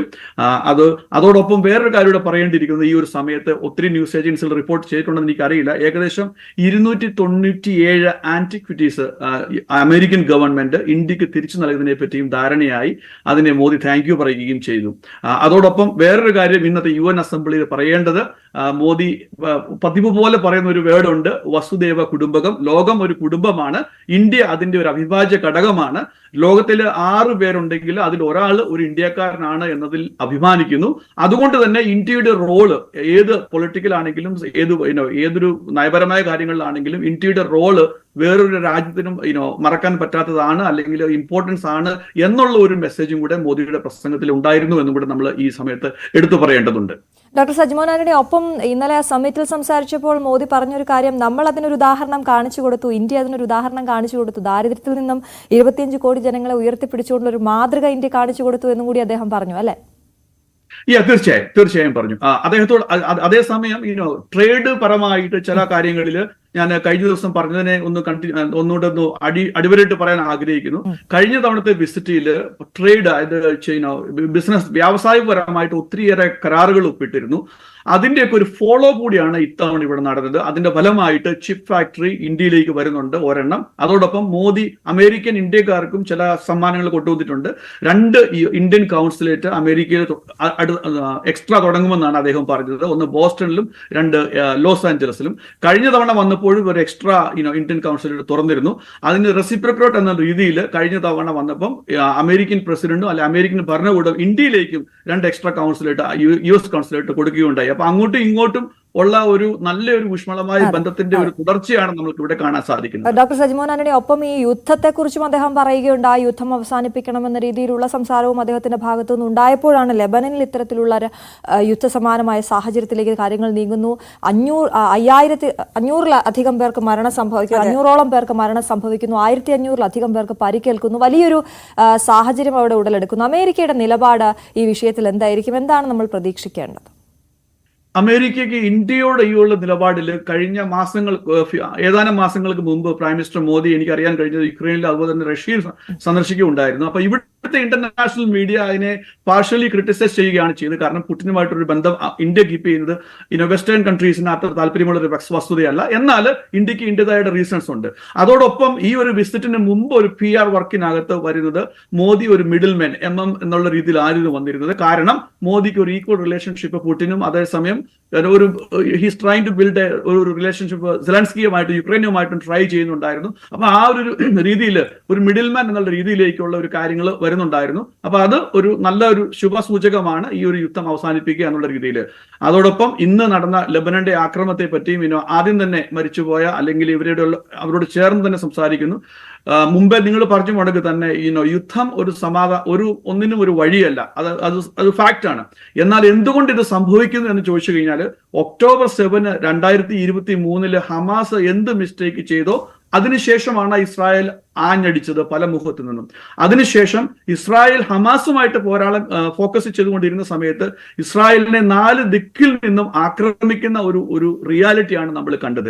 എന്ന് പറഞ്ഞു കഴിഞ്ഞാൽ യമനിൽ നിന്ന് ഹൂതികളും ഇറാനിൽ നിന്ന് ഹിസ്ബുള്ളയും അതുപോലെ തന്നെ ഹമാസ് പാലസ്തീനും ഇടയ്ക്ക് മറ്റ് റീജിയങ്ങളിൽ നിന്നും വരുന്നുള്ള ആ ഒരു ആക്രമണത്തെ 4 ദിശയിലേക്കും ചെറുത്തു നിൽക്കുന്ന ഒരു സ്ട്രാറ്റജി ആയിരുന്നു ഇസ്രായേലിനെ കണ്ടിരുന്നത്. എന്നാൽ ഈ ഇടയായിട്ട് ഹിസ്ബുള്ളയുടെ ഒരു ആക്രമണം അല്ലെങ്കിൽ ഒരു ഫോക്കസ് ഇസ്രായേലിലേക്ക് കൂടുതൽ വന്നതായിട്ട് നമുക്ക് കാണാൻ സാധിക്കും. അതിന് മറുപടിയായിരുന്നു പേജർ ത്രൂ ഉള്ള പേജർ ബോംബിങ്ങും അതോടൊപ്പം തന്നെ വാക്കി ടോക്കിയുടെ അതും പേജർ ഹിസ്ബുള്ളയുടെ വാക്കി ടോക്കിയുടെ അതോടൊപ്പമുള്ള ഈ ഒരു സ്ട്രൈക്കും ഇവിടെ നിന്ന് നോക്കി കാണുമ്പോൾ ഒരു പ്ലാൻഡ് അറ്റാക്കിന്റെ ഒരു പാർട്ടായിട്ടാണ്. അതായത് അവരുടെ എതിരാളികളെ നിഷ്പ്രഭം അടിച്ചൊതുക്കുക എന്നുള്ള ഒരു തന്ത്രത്തിലേക്കാണ് ഇസ്രായേൽ പോയിക്കൊണ്ടിരിക്കുന്നത്. അമേരിക്കയുടെ ഒരു സൈലന്റ് സപ്പോർട്ട് തീർച്ചയായും നമുക്ക് അവിടെ കാണാം. അതിന്റെ ഒരു ഉദാഹരണമായിട്ട് യുദ്ധം തുടങ്ങുന്നതിന് മുമ്പ് ഏകദേശം 30,000 US ട്രൂപ്പ് ആയിരുന്നു ആ റീജിയൻ ഉണ്ടായിരുന്നത്. അതിനുശേഷം പടിപടിയായിട്ട് അത് 40,000 ആക്കി അമേരിക്ക ഉയർത്തുകയും വളരെയധികം അത്യാധുനികമായ യുദ്ധക്കപ്പലുകളും പോർവിമാനങ്ങളും ഇസ്രായേലിലേക്ക് അല്ലെങ്കിൽ ആ ഒരു റീജിയനിലേക്ക് റീഇൻഫോഴ്സ് ചെയ്യാനായിട്ട് അമേരിക്ക അയക്കുകയും ചെയ്തു. അതിന്റെ ഒരു തുടർ നടപടിയായിട്ട് ഇന്ന് ഇവിടെ നിന്ന് എനിക്ക് തോന്നുന്നത് ഒരു എയർക്രാഫ്റ്റ് കാരിയർ USS ഹാരി ട്രൂമനും അതോടൊപ്പം 2 നേവി ഡിസ്ട്രോയറും ഒരു ക്രൂയിസറും ഗൾഫ് ഇസ്രായേൽ റീജിയനിലേക്ക് പോകുന്നുണ്ട്. ആക്ച്വലി ഇവിടെ റിപ്പോർട്ട് വരുന്നത് അത് യൂറോപ്പിലേക്കാണ് എന്നുള്ളതാണ്. എന്നാൽ ആക്ച്വൽ ഒരു ഇവിടുത്തെ മാധ്യമങ്ങളെ ഉദ്ധരിക്കുകയാണെങ്കിൽ അതിന്റെ ഇന്റൻഷൻ ഇപ്പോൾ ഇനി വരുന്ന ഒത്തിരിയേറെ ആ ഒരു എന്താ പറയുക ഒരു അൺപ്രഡിക്റ്റബിലിറ്റി ഉണ്ട് ആ റീജിയനിൽ. അപ്പൊ അങ്ങനെ അൺപ്രഡിക്റ്റബിലിറ്റി ഉള്ള ഒരു റീജിയനിലേക്ക് റീഇൻഫോഴ്സ് ചെയ്യുക എന്നുള്ള ഉദ്ദേശത്തോടു കൂടിയാണ് ഈ ഒരു അഡീഷണൽ ട്രൂപ്പ് പോകുന്നത്. എത്ര സൈനികർ പോകുന്നുണ്ടതിനെ കുറിച്ച് കൃത്യമായ ഒരു കണക്കുകളില്ല. എന്നാൽ ഈ പറഞ്ഞു പോണക്ക് തന്നെ USS കാരിയർ ഹാരി ട്രൂമനും അതോടൊപ്പം 2 നേവൽ ഡിസ്ട്രോയറും ക്രൂയിസറും പോകുന്നുണ്ട് എന്നുള്ളതാണ് ഇപ്പോൾ കിട്ടിയിരിക്കുന്ന വാർത്തകൾ. വളരെ നന്ദി ശ്രീ ഡോക്ടർ സജിമോൻ ആന്റണി ഞങ്ങളോടൊപ്പം ചേർന്നതിന്. എന്തായാലും ഇപ്പോൾ ഈ പേജർ സ്ഫോടനത്തെക്കുറിച്ച് പറഞ്ഞപ്പോഴാണ് അശ്വതി അതുമായി ബന്ധപ്പെട്ട മറ്റൊരു പുതിയൊരു വാർത്ത കൂടിയുണ്ട്. അതായത് ലോകമാകെ നമുക്കറിയാം ഇപ്പോൾ ചർച്ച ചെയ്യുന്നത് ലെബനനിലെ ഹിസ്ബുള്ള ഭീകരർ പേജറും വോക്കി ടോക്കിയും പൊട്ടിത്തെറിച്ച് മരിച്ചത് സംബന്ധിച്ച അനുബന്ധ വാർത്തകളാണ് എന്നുള്ളത്. സംഗതി സത്യമാണെന്ന് നമ്മളും വസ്തുതകൾ അടിസ്ഥാനമാക്കി ചർച്ച ചെയ്തതാണ്. ഇപ്പോൾ പുറത്തുവരുന്ന മറ്റൊരു വാർത്ത കഴിഞ്ഞ മെയ്യിൽ ഇറാൻ പ്രസിഡന്റ് ഇബ്രാഹിം റൈസി കൊല്ലപ്പെട്ടതും പേജർ പൊട്ടിത്തെറിച്ചാണോ എന്ന സംശയം ഇപ്പോൾ ഉയരുകയാണ് എന്നുള്ളതാണ്. ഹെലികോപ്റ്റർ അസർബൈജാൻ മലനിരകളിൽ വീണാണ് റെയ്സി മരിച്ചത്. റെയ്സിയും പേജർ ഉപയോഗിക്കുന്ന ആളായിരുന്നു എന്നുള്ളതാണ്. യാത്രയ്ക്ക് ഫിറ്റായിരുന്ന ഹെലികോപ്റ്റർ കാലാവസ്ഥ പ്രശ്നം കാരണം തകർന്നു വീണു എന്നാണ് അന്വേഷണ റിപ്പോർട്ട് വന്നത്. പക്ഷേ സാഹചര്യ തെളിവുകൾ പേജർ സ്ഫോടനത്തിലേക്കും വെളിച്ചം വീശുകയാണ് ഇപ്പോൾ. ലോകത്തെ കഴിഞ്ഞ വാരത്തിൽ ഞെട്ടിച്ച സംഭവമായിരുന്നു ലെബനോണിലെ പേജർ സ്ഫോടനം. ഇസ്രയേൽ നടപ്പാക്കിയ കൊടും ക്രൂരമായ യുദ്ധക്കുറ്റം. ആശയവിനിമയത്തിനുള്ള പേജറുകൾ പൊട്ടിത്തെറിച്ച് ഹിസ്ബുള്ളക്കാർ കൊല്ലപ്പെടുക, ആയിരക്കണക്കിന് പേർക്ക് പരിക്കേൽക്കുക. ശരിക്കും പറഞ്ഞാൽ പുതിയൊരു യുദ്ധമുറ എന്നതിനപ്പുറം ഞെട്ടിക്കുന്ന വാർത്ത തന്നെയായിരുന്നു. ഇതാ ഇപ്പോൾ പുതിയ മറ്റൊരു വാർത്ത കൂടി വരുന്നു. അതും വലിയ അർത്ഥത്തിൽ രാജ്യാന്തര രാഷ്ട്രീയത്തിൽ ഞെട്ടലുണ്ടാക്കുന്നതാണ്. ഇറാൻ പ്രസിഡന്റ് ഇബ്രാഹിം റൈസിയുടെ മരണവും പേജർ പൊട്ടിത്തെറിച്ചാണെന്നാണ് രാജ്യാന്തര മാധ്യമങ്ങൾ റിപ്പോർട്ട് ചെയ്യുന്നത്. ഇബ്രാഹിം റൈസിയുടെ മരണം നമ്മളാരും അത്ര പെട്ടെന്നൊന്നും മറന്നുപോവില്ല. കഴിഞ്ഞ മെയ്യിലായിരുന്നു സംഭവം. മെയ് 19 കിഴക്കൻ അസർബൈജാനിലെ മലനിരകളിൽ ഹെലികോപ്റ്റർ തകർന്നു വീണാണ് ഇബ്രാഹിം റൈസിയും ഇറാനിയൻ വിദേശകാര്യമന്ത്രിയായ ഹൊസൈൻ അമീർ അബ്ദുള്ളാഹിയാനും മരിച്ചത്. അന്നേ അവരുടെ മരണത്തിൽ ഇസ്രയേലിന്റെ പങ്ക് അനുമാനിച്ചിരുന്നു. ഇസ്രയേൽ ഹമാസ് യുദ്ധം തുടരുകയാണ്. എക്കാലത്തെയും ഇസ്രയേലിന്റെ വൈരിയാണ് ഇറാൻ. മാത്രമല്ല ഇസ്രയേലിന്റെ അയൽ പ്രദേശങ്ങളായ ഗാസയിലും ലെബനോനിലും എല്ലാം ഇസ്രയേലികളുടെ ശത്രുക്കൾക്ക് ആളും അർത്ഥവും നൽകുന്നത് ഇറാനാണെന്നത് പകൽ പോലെ സത്യവുമാണ്. ഈ സാഹചര്യത്തിൽ ഹെലികോപ്റ്റർ തകർന്നതിന് പിന്നിൽ ഇസ്രയേലിന്റെ ഇടപെടലായിരുന്നു എന്ന വസ്തുത ഇപ്പോൾ കൂടുതൽ വ്യക്തമാവുകയാണ്. ഇറാൻ പ്രസിഡന്റായിരുന്ന ഇബ്രാഹിം റൈസി പേജർ സ്ഥിരമായി ഉപയോഗിച്ചിരുന്നയാളാണ് എന്നതാണ് ഈ സംശയം ബലപ്പെടുത്തുന്നത്. പേജർ പൊട്ടിത്തെറിച്ചാകാം ആകാശമധ്യത്തിൽ ഹെലികോപ്റ്റർ തകർന്ന് അസർബൈജാൻ അതിർത്തിയിലെ മലനിരകളിൽ വീഴാൻ കാരണമായത്. ഇറാൻ പാർലമെന്റ് അംഗം അഹമ്മദ് ബക്ഷയേഷ് അബ്ഡൈസ്ഥാനിയാണ് ഇങ്ങനെയൊരു സൂചന ഇപ്പോൾ മാധ്യമങ്ങളുമായി പങ്കുവെക്കുന്നത്. ഹിസ്ബുള്ളക്കാർക്ക് പേജറുകൾ വാങ്ങി നൽകിയത് ഇറാനാണ്. ഈ പേജറുകളിലാണ് വലിയ കൃത്രിമം നടന്നതും കൂട്ടപ്പൊട്ടിത്തെറി ഉണ്ടായതും. ഇക്കൂട്ടത്തിലൊന്നായിരുന്നോ ഇബ്രാഹിം റൈസി ഉപയോഗിച്ചിരുന്ന പേജറെന്ന് വ്യക്തമല്ല ഇപ്പോഴും. ഇറാൻ വാങ്ങി നൽകിയ പേജറുകൾ ഹിസ്ബുള്ളക്കാരുടെ മരണത്തിന് ഇടയാക്കി പൊട്ടിത്തെറിച്ചത് എങ്ങനെയാണെന്നും അതിൽ ഇറാൻ സൈന്യത്തിന് എന്തെങ്കിലും പങ്കുണ്ടായിരുന്നോ എന്നുകൂടി അന്വേഷിക്കണമെന്നും അർഡെസ്ഥാനി പറയുന്നു. റൈസിയുടെ മരണം സംബന്ധിച്ച് ഇറാൻ നടത്തിയ അന്വേഷണത്തിന്റെ റിപ്പോർട്ട് കഴിഞ്ഞ മാസം പുറത്തുവന്നിരുന്നു. ഇതിൽ പറയുന്നത് മോശം കാലാവസ്ഥയാണ് ഹെലികോപ്റ്റർ തകരാൻ കാരണമായതെന്നാണ്. അതിനിടയിലാണ് റൈസി പേജർ ഉപയോഗിച്ചിരുന്നു എന്നും ഹിസ്ബുള്ളക്കാരുടെ പേജറുകൾ പൊട്ടിത്തെറിച്ച വാർത്തയും പുറത്തുവരുന്നത്. റൈസിയുമായി അസർബൈജാനിലെ പരിപാടിക്ക് പറന്നുയരുന്നതിന് മുൻപ് ഹെലികോപ്റ്ററിന്റെ ഫിറ്റ്നസ് പരിശോധിച്ചിരുന്നെന്നും എല്ലാ തരത്തിലും ചോപ്പർ സജ്ജമായിരുന്നുവെന്നും അന്വേഷണ റിപ്പോർട്ടിൽ പറയുന്നു. ഇവിടെയാണ് പേജർ പൊട്ടിത്തെറിയുടെ സാധ്യതയുള്ളത്. ചൈനീസ് മാധ്യമമായ ഷിൻഹുവയാണ് ഇറാൻ സൈന്യത്തിന്റെ റിപ്പോർട്ട് പുറത്തുവിട്ടത്. ഇതിൽ പറയുന്നത് പ്രകാരം അപകടമുണ്ടാകേണ്ട സാഹചര്യങ്ങൾ അത്രയധികം ഉണ്ടായിരുന്നില്ല. മോശം കാലാവസ്ഥയെ പ്രതിരോധിക്കാൻ ശേഷിയുണ്ടായിരുന്നതാണ് റെയ്സി സഞ്ചരിച്ചിരുന്ന ഹെലികോപ്റ്റർ. അപകട സാധ്യതയോ കാലാവസ്ഥാ പ്രശ്നമോ ഉണ്ടായിരുന്നുവെങ്കിൽ വഴി തിരിച്ചുവിടാമായിരുന്നു. അങ്ങനെയൊരു സാധ്യത പരിശോധിച്ചിട്ടില്ല. മാത്രമല്ല, അപായ സാധ്യതയുള്ളതായി പൈലറ്റ് റിപ്പോർട്ട് ചെയ്തിട്ടുമില്ല. കാലാവസ്ഥ മോശമായിരുന്നു എന്നത് സത്യമാണ്. പക്ഷേ പൈലറ്റ് അപായ സാധ്യത റിപ്പോർട്ട് ചെയ്യാത്തതാണ് ഇപ്പോൾ സംശയത്തിന് ഇട നൽകുന്നത്. ഇബ്രാഹിം റൈസിയുടെ മരണത്തിന് കാരണവും പേജർ പൊട്ടിത്തെറിയാണെന്ന് സ്ഥിരീകരിക്കുകയാണെങ്കിൽ അതിന് ഇറാൻ സൈന്യവും ഉത്തരം പറയേണ്ടി വരും. ഇസ്രയേൽ നടപ്പാക്കിയതാണ് പേജർ പൊട്ടിത്തെറിയെങ്കിലും അത് വാങ്ങി നൽകിയത് ഇറാൻ സൈന്യമാണ്. MG രേണുകയുടെ റിപ്പോർട്ടാണ് നമ്മൾ കണ്ടത്. ഇനി നോക്കാൻ പോകുന്നത് ദേശീയ വാർത്തകളാണ്. ഐഷത്തുൽ ഷംന നമുക്കൊപ്പം ചേരുകയാണ് നാഷണൽ ഡെസ്കിൽ നിന്ന്. Shamna, very good morning. ദേശീയ തലത്തിലെ വാർത്തകൾ എങ്ങനെയൊക്കെയാണ്? Arya, Aswathy, very good morning. ദേശീയ തലത്തിൽ ജമ്മുകാശ്മീരിലെ തെരഞ്ഞെടുപ്പ് തന്നെയാണ് പ്രധാനമായി നമുക്ക് നോക്കാനുള്ള വാർത്ത. ജമ്മുകാശ്മീർ രണ്ടാം ഘട്ട തെരഞ്ഞെടുപ്പാണ് നാളെ നടക്കുന്നത്. ഇന്നലെ പരസ്യപ്രചാരണം അവസാനിച്ചിരുന്നു. രണ്ടാം ഘട്ട തെരഞ്ഞെടുപ്പ് നാളെയാണ്. 26 മണ്ഡലങ്ങളിലേക്കാണ് നാളെ തെരഞ്ഞെടുപ്പ് നടക്കുന്നത്. കഴിഞ്ഞ ദിവസം രാഹുൽ ഗാന്ധി ഉൾപ്പെടെയുള്ള നേതാക്കന്മാരെ എത്തി പ്രചാരണം നടത്തിയിരുന്നു.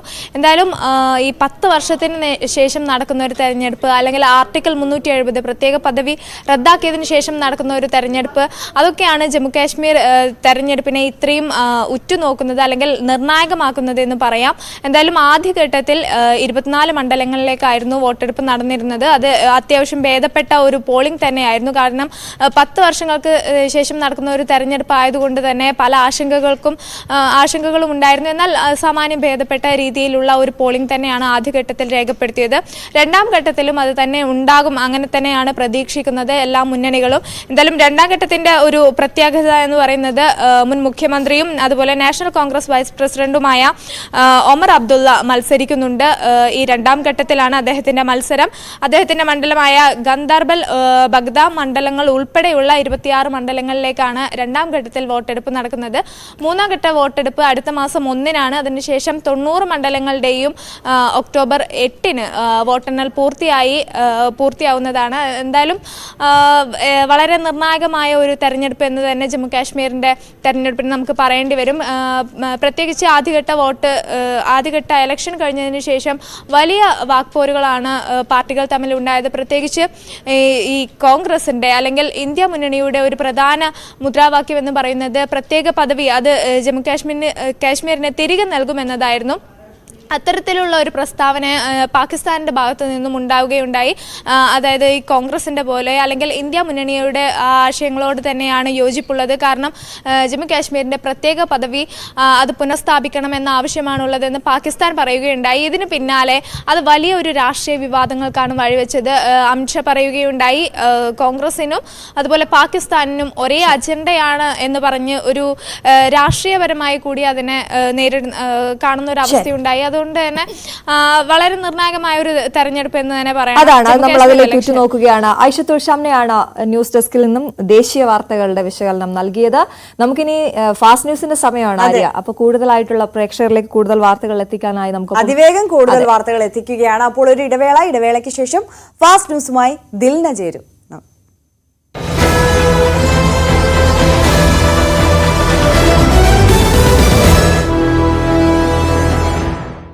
മധ്യസ്ഥനായകെ അയൽ രാജ്യങ്ങളിൽ ശ്രീലങ്കയ്ക്ക് പ്രമുഖ സ്ഥാനമെന്ന് നരേന്ദ്രമോദി.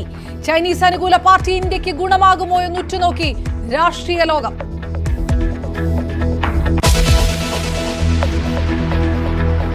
ലഡുവിൽ മൃഗക്കൊഴുപ്പ് കണ്ടെത്തിയതിനാൽ തിരുപ്പതി ക്ഷേത്രത്തിൽ പരിഹാരക്രിയ. രാവിലെ ശാന്തിഹോമം നടത്തി തിരുപ്പതി ടെമ്പിൾ ദേവസ്വം.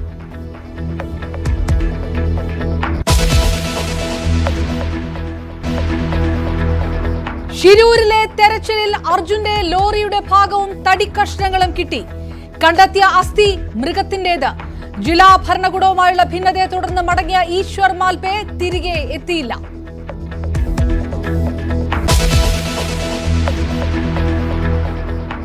MM ലോറൻസിന്റെ അന്ത്യയാത്രയിൽ നാടകീയ രംഗങ്ങൾ. മൃതദേഹം വിട്ടു നൽകില്ല എന്ന് മകൾ. ടൗൺ ഹാളിൽ കയ്യാങ്കളി.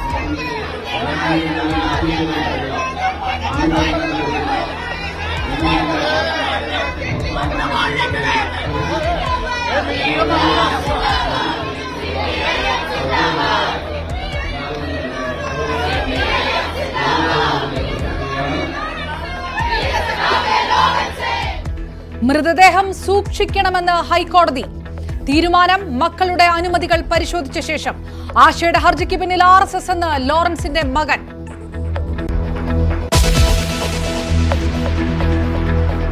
പൂരം കലക്കി അജിത് കുമാർ തന്നെ എന്ന് CPI. അന്വേഷണം ഏൽപ്പിക്കേണ്ടത് കലക്കിയ ആളിനെയല്ല, LDF പ്രതിസന്ധിയിലേക്ക്. വനം മന്ത്രിയെ വേദിയിലിരുത്തി വകുപ്പിനെയും സർക്കാരിനെയും വിമർശിച്ച് PV അൻവറും. ഇവിടെ എത്തി വനം വന്യജീവി കൈകാര്യം ചെയ്യുന്ന ഉദ്യോഗസ്ഥരുടെ മനസ്സ് വന്യജീവിയേക്കാൾ അപ്പുറമായിട്ടുണ്ട്. പുലി കടിച്ചു കഴിക്കുന്നത് ഒന്നില്ലെങ്കിൽ വിശന്നിട്ടാണ്, അല്ലെങ്കിൽ ഭയപ്പെട്ടിട്ടാണ്. എന്തൊക്കെ സംഭവം നമ്മുടെ ഇവിടെ ഉണ്ടായി. ഒരു ഫോറസ്റ്റ് ഉദ്യോഗസ്ഥൻ മരണപ്പെട്ടിട്ട് ഇവിടെ ആ സഹോദരന്റെ ശവം പൊതുപ്രദർശനത്തിന് വെക്കാൻ ഡിവിഷണൽ ഓഫീസിൽ വെക്കാൻ പറ്റില്ല എന്ന് പറഞ്ഞു ഒരു DFO. ഇവിടെ നടപടി ഉണ്ടായ ബഹുമാനപ്പെട്ട മന്ത്രി.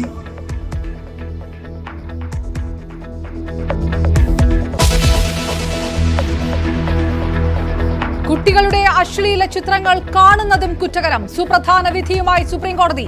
ദൃശ്യങ്ങൾ ഡൗൺലോഡ് ചെയ്ത് സൂക്ഷിച്ചാലും പോക്സോ കേസ്. ചൈൽഡ് പോർണോഗ്രാഫി എന്ന പദം ഉപയോഗിക്കരുതെന്നും ഉത്തരവ്.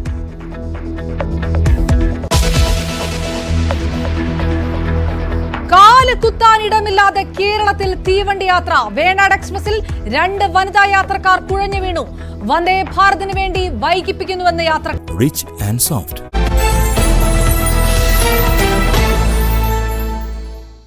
നമസ്കാരം, ഫാസ്റ്റ് ന്യൂസിലേക്ക് സ്വാഗതം.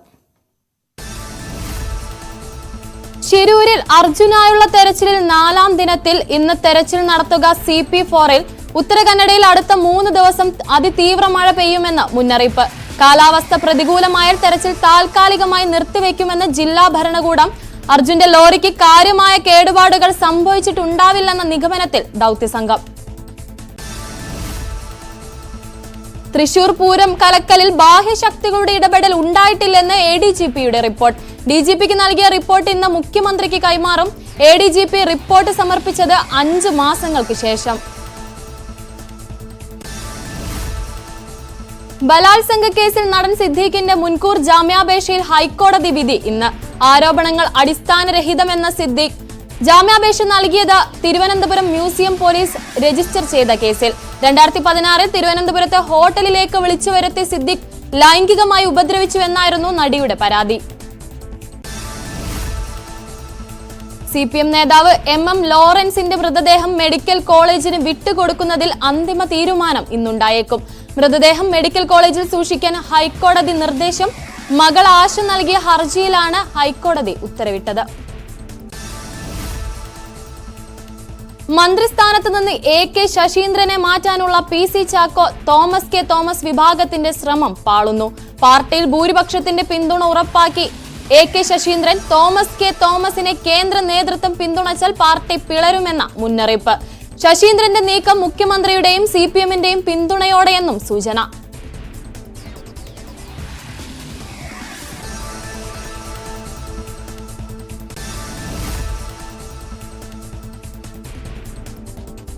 പീഡനക്കേസിൽ പ്രതിയായ പ്രൊഡക്ഷൻ കൺട്രോളർ ജീവനൊടുക്കിയ നിലയിൽ. മരിച്ചത് തിരുവനന്തപുരം സ്വദേശി ഷാനു. സീരിയലിൽ അഭിനയിപ്പിക്കാമെന്ന് വാഗ്ദാനം ചെയ്ത് പീഡിപ്പിച്ചുവെന്ന പരാതിയിലെ പ്രതിയാണ് ഷാനു.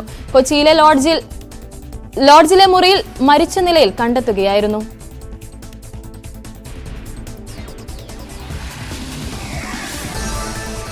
ദേശീയ വാർത്തകൾ. തിരുപ്പതി ക്ഷേത്രത്തിലെ ലഡു വിവാദം ദേശീയ തലത്തിൽ ചർച്ചയാക്കാൻ സംഘ് പരിവാർ. കോടതി നിരീക്ഷണത്തിൽ അന്വേഷിക്കാമെന്നാവശ്യപ്പെട്ട് BJP സുപ്രീം കോടതിയിൽ ഹർജി നൽകി. ജമ്മു കശ്മീരിൽ 2ാം ഘട്ട വോട്ടെടുപ്പ് നാളെ. 2ാം ഘട്ടത്തിൽ ജനവിധി എഴുതുന്നത് 26 മണ്ഡലങ്ങൾ. ഡിജിറ്റൽ ഗവേണൻസ് ആണ് കാലഘട്ടത്തിന്റെ അനിവാര്യതയെന്ന UN ഉച്ചകോടിയിൽ പ്രധാനമന്ത്രി നരേന്ദ്രമോദി. ആഗോള ഭാവിക്ക് വേണ്ടത് മനുഷ്യ കേന്ദ്രീകൃത സമീപനമാണ്. ഒരു ഭൂമി, ഒരു കുടുംബം, ഒരു ഭാവി. അതിന് ഭാരതം പ്രതിജ്ഞാബദ്ധമാണ്. ലോകത്തിന്റെ അഭിലാഷങ്ങൾ നിറവേറ്റപ്പെടുന്ന പ്രവർത്തനങ്ങൾക്ക് ഊന്നൽ നൽകണമെന്നും നരേന്ദ്രമോദി.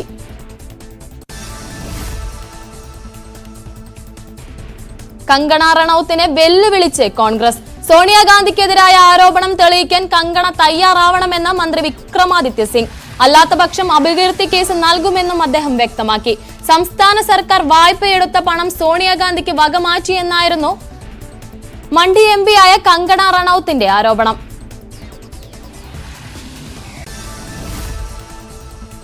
വഖഫ് ബിൽ ആയുധമാക്കി കേന്ദ്ര സർക്കാരിനെതിരെ വ്യാജ പ്രചരണം നടത്തുന്നുവെന്ന കിരൺ റിജ്ജു. ബില്ല് നിലവിൽ വന്നാൽ മുസ്ലിം ഭൂമി സർക്കാർ കൈവശപ്പെടുത്തുമെന്നാണ് പ്രചരണം. നിരവധി മുസ്ലിം സംഘടനകൾ ബില്ലിനെ അനുകൂലിച്ച് രംഗത്തെത്തിയിട്ടുണ്ടെന്നും റിജിജു പറഞ്ഞു. ഛത്തീസ്ഗഡിൽ പാമ്പ് കടിയേറ്റ് മരിച്ച യുവാവിന്റെ ചിതയിൽ കടിച്ച പാമ്പിന് ജീവനോടെ കത്തിച്ച് നാട്ടുകാർ. കോർബ ജില്ലയിൽ ദിഗേശ്വർ രതിയ എന്ന 22-കാരനാണ് വീട്ടിലെ കിടപ്പുമുറിയിൽ വെച്ച് കടിയേൽക്കുന്നത്. തുടർന്ന് സമീപത്തെ സർക്കാർ ആശുപത്രിയിൽ പ്രവേശിപ്പിച്ചെങ്കിലും മരണം സംഭവിച്ചു. പിന്നാലെ നാട്ടുകാർ പാമ്പിനെ പിടികൂടുകയും യുവാവിന്റെ സംസ്കാര ചടങ്ങിൽ ചിതയിലേക്ക് എറിയുകയുമായിരുന്നു. രാജ്യത്ത് സമഗ്രമായ ലൈംഗിക വിദ്യാഭ്യാസ പദ്ധതി നടപ്പിലാക്കണമെന്ന് സുപ്രീം കോടതി. ഇന്ത്യയിലെ യുവാക്കൾക്കിടയിൽ ലൈംഗിക വിഷയങ്ങളെക്കുറിച്ചുള്ള തെറ്റിദ്ധാരണകൾ വ്യാപകമാണ്. വിദ്യാഭ്യാസ പദ്ധതിയിൽ സമഗ്ര മാറ്റങ്ങൾ കൊണ്ടുവരാൻ വിദഗ്ധ സമിതി രൂപീകരിക്കണമെന്ന് കോടതി പറഞ്ഞു. Chief justice DY Chandrachud, justice J B Pardiwala എന്നിവരടങ്ങിയ ബെഞ്ചിന്റേതാണ് നിർദ്ദേശം.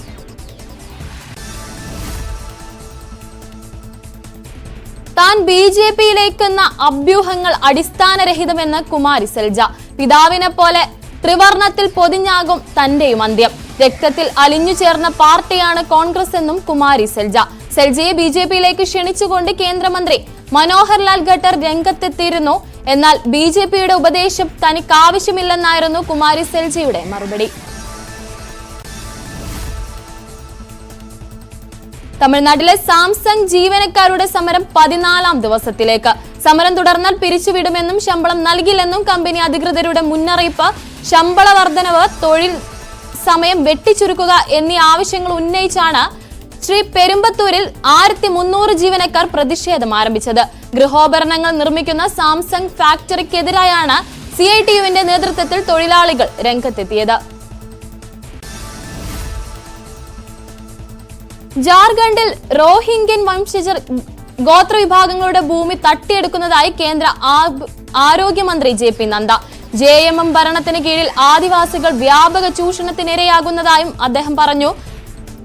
സംസ്ഥാനത്ത് BJP സംഘടിപ്പിച്ച പരിവർത്തൻ യാത്രയിൽ സംസാരിക്കുകയായിരുന്നു നദ്ദ. ജാർഖണ്ഡിൽ നുഴഞ്ഞുകയറ്റക്കാരുടെ എണ്ണം അനിയന്ത്രിതമായി കൂടിയതാണ് തദ്ദേശീയരുടെ എണ്ണം കുറയാൻ കാരണമെന്നും അദ്ദേഹം ആരോപിച്ചു. മഹാരാഷ്ട്രയിലെ പൂനെ എയർപോർട്ടിന്റെ പേര് മാറ്റുന്നു. ജഗദ്ഗുരു സത് തുകാറാം മഹാരാജ് എയർപോർട്ട് എന്നാകും പുതിയ പേര്. പുനർനാമകരണത്തിന്റെ ഭാഗമായി ഷിൻഡെ സർക്കാർ കേന്ദ്രത്തിന് അപേക്ഷ കൈമാറി. വ്യോമയാന സഹമന്ത്രി മുരളീധരൻ മൊഹോളാണ് ഇക്കാര്യം അറിയിച്ചത്.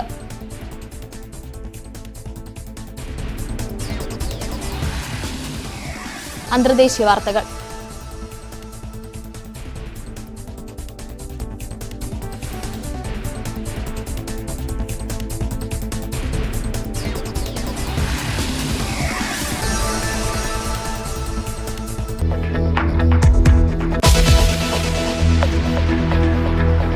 രാജ്യ തലസ്ഥാനത്ത് മുഖ്യമന്ത്രിയായി ചുമതലയേറ്റ അതിഷി മർലേന കേജ്രിവാളിന്റെ കസേര ഒഴിച്ചിട്ടു. ഭരതനെ പോലെ ഭരിക്കുമെന്ന് അതിഷി. നാടകമെന്ന് പരിഹസിച്ച് BJP.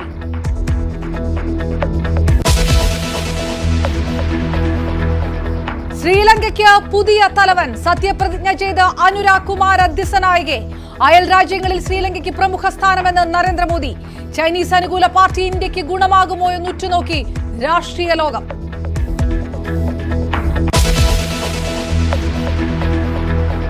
ലഡുവിൽ മൃഗക്കൊഴുപ്പ് കണ്ടെത്തിയതിനാൽ തിരുപ്പതി ക്ഷേത്രത്തിൽ പരിഹാരക്രിയ. രാവിലെ ശാന്തി ഹോമം നടത്തി തിരുപ്പതി ടെമ്പിൾ ദേവസ്വം.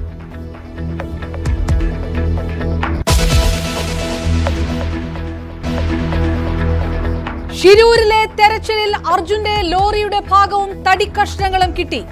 കണ്ടെത്തിയ അസ്ഥി മൃഗത്തിന്റേത്. ജില്ലാ ഭരണകൂടവുമായുള്ള ഭിന്നതയെ തുടർന്ന് മടങ്ങിയ ഈശ്വർ മാൽപേ തിരികെ എത്തിയില്ല.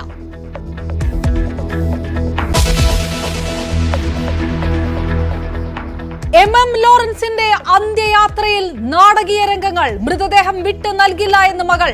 ടൗൺ ഹാളിൽ കയ്യാങ്കളി.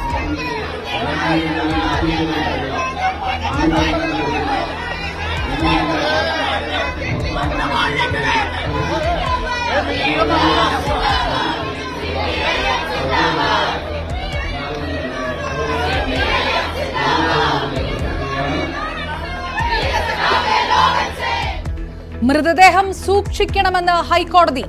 തീരുമാനം മക്കളുടെ അനുമതികൾ പരിശോധിച്ച ശേഷം. ആശയുടെ ഹർജിക്ക് പിന്നിൽ RSS എന്ന് ലോറൻസിന്റെ മകൻ.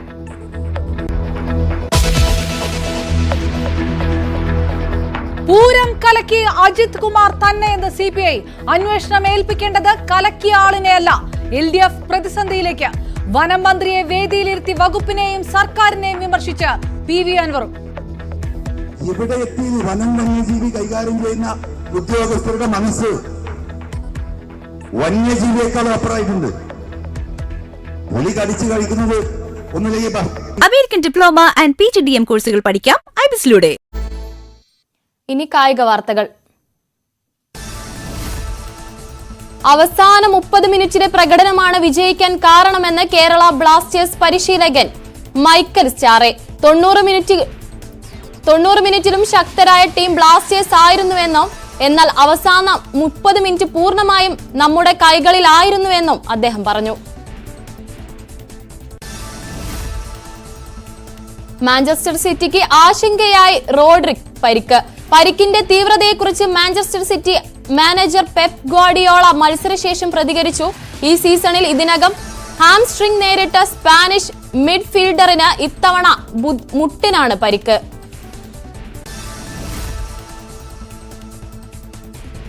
അഫ്ഗാനിസ്ഥാനെതിരായ പരമ്പരയിലെ മൂന്നാമത്തെയും ഏകദിന മത്സരത്തിൽ ആശ്വാസ ജയം നേടി. ആദ്യ 2 മത്സരങ്ങളും തോറ്റ ദക്ഷിണാഫ്രിക്ക പരമ്പര കൈവിട്ടിരുന്നു. മൂന്നാമത്തെ മത്സരവും ജയിച്ച് പരമ്പര തൂത്തുവാരണമെന്ന അഫ്ഗാനിസ്ഥാന്റെ മോഹം നടപ്പായില്ല. എയ്ഡൻ മാർക്രമിന്റെ അർദ്ധ സെഞ്ചുറിയാണ് ദക്ഷിണാഫ്രിക്കയെ അനായാസ ജയം നൽകിയത്. പ്രാദേശിക വാർത്തകൾ. മൂന്നാർ ചൊക്രമുടിയിലെ കയ്യേറ്റത്തിൽ നടപടിക്കൊരുങ്ങി റവന്യൂ വകുപ്പ്. ഉദ്യോഗസ്ഥ ഇടപെടൽ സംബന്ധിച്ച് പരിശോധിച്ച് നടപടിയെടുക്കുമെന്ന് ദേവികുളം സബ് കളക്ടർ. കയ്യേറ്റ ഭൂമിയിൽ സംയുക്ത പരിശോധന നടത്തി വനം, റവന്യൂ, പൊതുമരാമത്ത് വകുപ്പ് ഉദ്യോഗസ്ഥർ.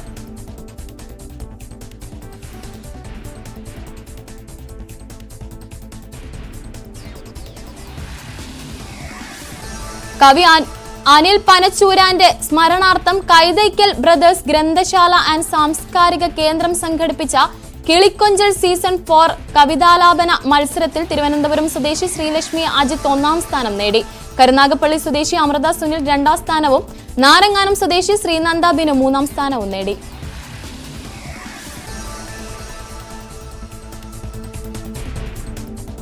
സിനിമാ വാർത്തകൾ.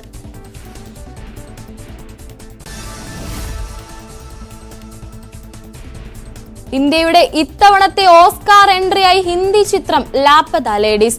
97ാമത് ഓസ്കാർ പുരസ്കാര വേളയിൽ മികച്ച വിദേശ ഭാഷാ ചിത്രത്തിനുള്ള പുരസ്കാരത്തിനായാണ് ചിത്രം മത്സരിക്കുക. ആടുജീവിതം, ആട്ടം, കൽക്കി എന്നീ ചിത്രങ്ങളെ പിന്തള്ളിയാണ് ഈ നേട്ടം.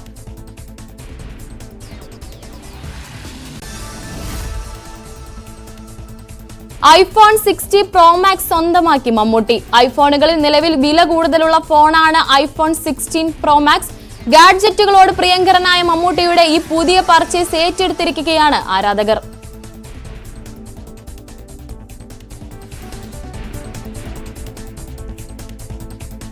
തിരികെ മോർണിംഗ് വൈബ്സിലേക്ക് അശ്വതിയും ആര്യയും ചേരും. നമസ്കാരം.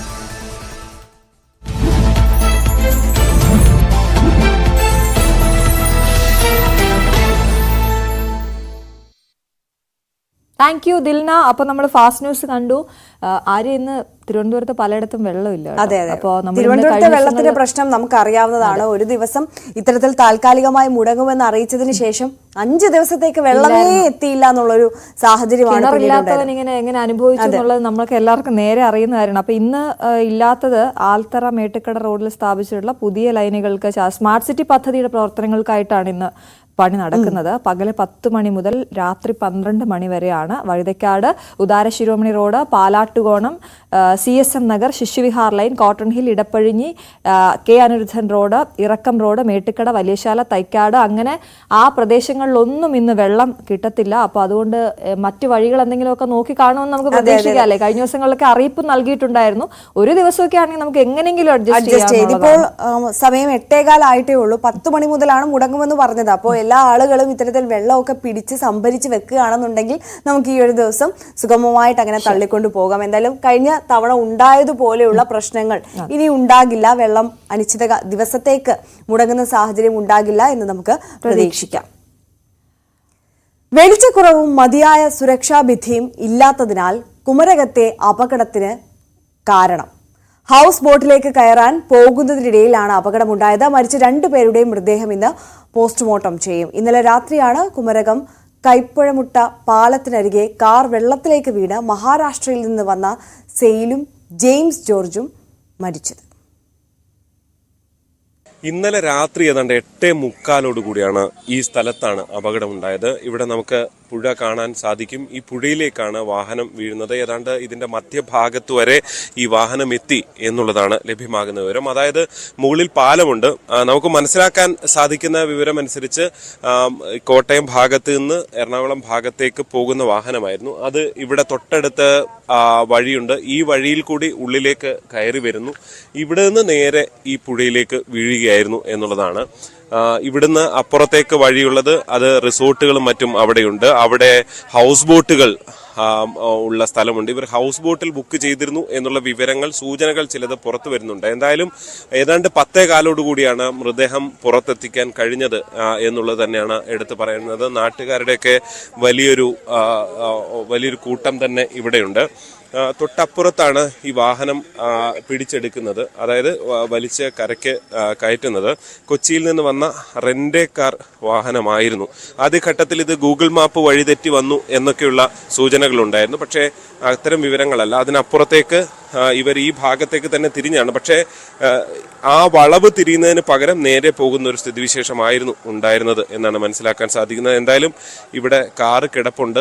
ഇവിടെ അത്യാവശ്യം നല്ല ആഴവും ഉണ്ട് എന്നാണ് നമുക്ക് മനസ്സിലാക്കാൻ സാധിക്കുന്നത്. കാറ് പൂർണ്ണമായും വീണ ഉടൻ തന്നെ പൂർണ്ണമായും വെള്ളത്തിലേക്ക് താഴുന്ന സ്ഥിതിവിശേഷമായിരുന്നു ഉണ്ടായിരുന്നത് എന്ന് തന്നെ പറയേണ്ടി വരും. ഈ കാറിന്റെ ഡോറ് പൂർണ്ണമായും അടഞ്ഞ നിലയിലായിരുന്നു. പിന്നീട് ഈ പിൻഭാഗത്തൊക്കെ ഇത് പൊട്ടിച്ചെടുത്തുകൊണ്ടാണ് ഇതിനുള്ളിലുള്ളവരെയൊക്കെ പുറത്തേക്ക് എടുക്കുന്ന സ്ഥിതിയിൽ കാര്യങ്ങൾ എത്തിയത്. ഞങ്ങള് ഇവിടെ നിലവിളി കേട്ടിട്ടാണ് ഞങ്ങളുടെ അടുത്ത് പാർക്കിങ്ങിലാണ്. അപ്പോൾ ഓടി വന്നപ്പോഴൊരു കാറ് പകുതിയോളം മുങ്ങിക്കിടക്കണേണ്. ഒരാള് രക്ഷിക്കാനുണ്ടായി ഇവിടുത്തെ നാട്ടുകാർ. അപ്പോൾ ഞങ്ങളുടെ കൂട്ടത്തിലുള്ള ഡ്രൈവർമാർ ചാടി, ഇവിടുത്തെ നാട്ടുകാരും ചാടി നോക്കി. പക്ഷെ അപ്പോഴും കാറ് മുങ്ങിപ്പോവുകയാണ് ഉണ്ടായത് ഫുള്ളായിട്ട്. അപ്പോഴൊക്കെ ഇവിടുത്തെ നാട്ടുകാരെല്ലാം വന്ന് രക്ഷാപ്രവർത്തനം ആരംഭിച്ചു. പക്ഷെ വണ്ടി കിട്ടിയില്ല. അത്യാവശ്യം നല്ല ഒഴുക്കുണ്ടായിരുന്നു. പിന്നെ ഒരു 20 മിനിറ്റ് കഴിഞ്ഞാണ് ഫയർഫോഴ്സ് വന്ന് ഇത് കണ്ടുപിടിച്ചത്. 8 മണി കഴിഞ്ഞപ്പോഴാണെന്നുള്ളത്. അവിടെ ഇതില്ലാതെ വളവ് തിരിയാൻ നേരെ പോയതാണെന്ന് തോന്നുന്നല്ലേ? അവിടുന്ന് സൈഡ് പിടിച്ച് പോന്നിട്ട് നേരെ അങ്ങ് ഇറങ്ങിയതാ. അവിടുന്ന് റോഡിന്റെ സൈഡേ വല്ല പോരുന്നേ. അപ്പൊ അവിടുന്ന് നേരെ ഇങ്ങ് പോന്നിട്ട് സംഭവിച്ചതെന്നുള്ള. എന്തായാലും ഇവിടെ ഉണ്ടായിരുന്നവരും ഇവിടെ ആ സമയത്തുള്ളവരും ഒക്കെ പറയുന്നത് അത് തന്നെയാണ്. നേരെ വാഹനം പോയി. അവിടെ സാധാരണഗതിയിൽ തൊട്ടപ്പുറത്ത് ചിപ്പുങ്കലും ഒക്കെ ആണെങ്കിലും അവിടെ ഒരു ചെറിയ ഈ ഗ്രില്ല് പോലെ വെച്ചിട്ടുണ്ട്. പക്ഷെ ഇവിടെ അത്തരം സംരക്ഷണ ഭിത്തികളൊന്നും നമുക്ക് കാണാൻ സാധിക്കില്ല.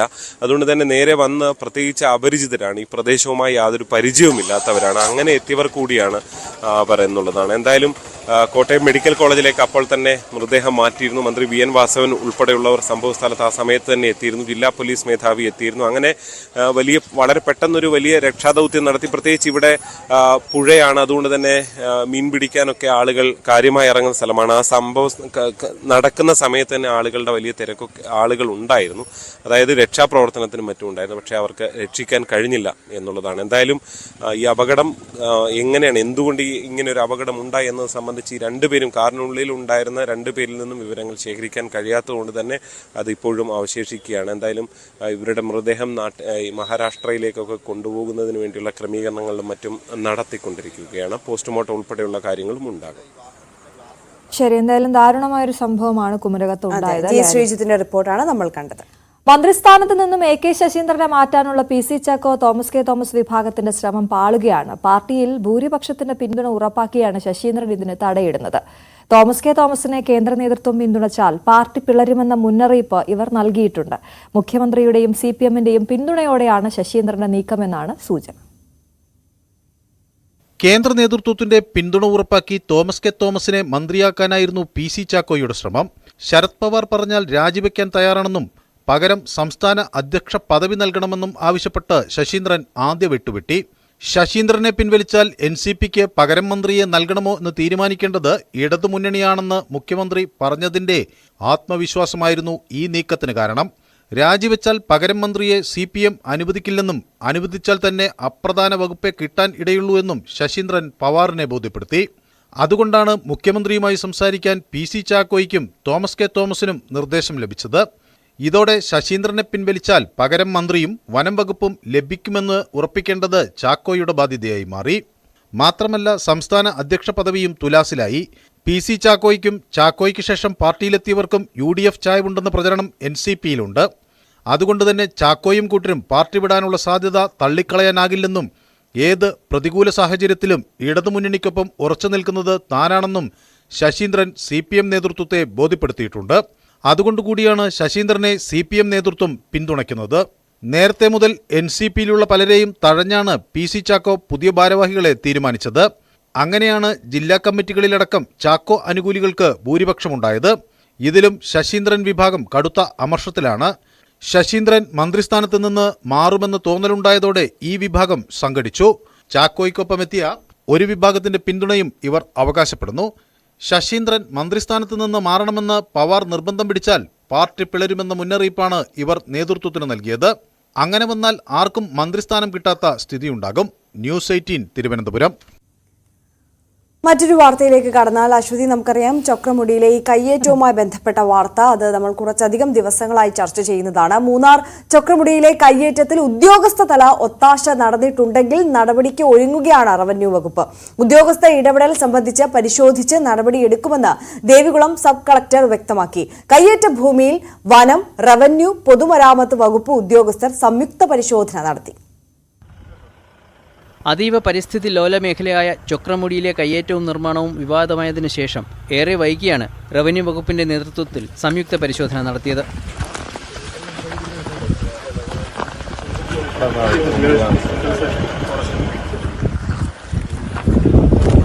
ചൊക്രമുടിയിലെ നിയമലംഘനങ്ങൾ ഒരാഴ്ചക്കകം പഠിച്ച് റിപ്പോർട്ട് സമർപ്പിക്കാൻ നേരത്തെ റവന്യൂ മന്ത്രി നിർദ്ദേശിച്ചിരുന്നെങ്കിലും വിശദമായ പരിശോധന വേണമെന്നായിരുന്നു ജില്ലാ ഭരണകൂടത്തിന്റെ നിലപാട്. ഇതുപ്രകാരമാണ് ദേവികുളം സബ് കളക്ടറുടെ നേതൃത്വത്തിലുള്ള ഉദ്യോഗസ്ഥ സംഘം ചൊക്രമുടിയിലെത്തിയത്. മരമുറി, റോഡ് നിർമ്മാണം, കുറിഞ്ഞിച്ചെടികൾ നശിപ്പിക്കപ്പെട്ട സംഭവം തുടങ്ങിയവയിൽ ആദ്യഘട്ട തെളിവ് ശേഖരണം നടത്തി.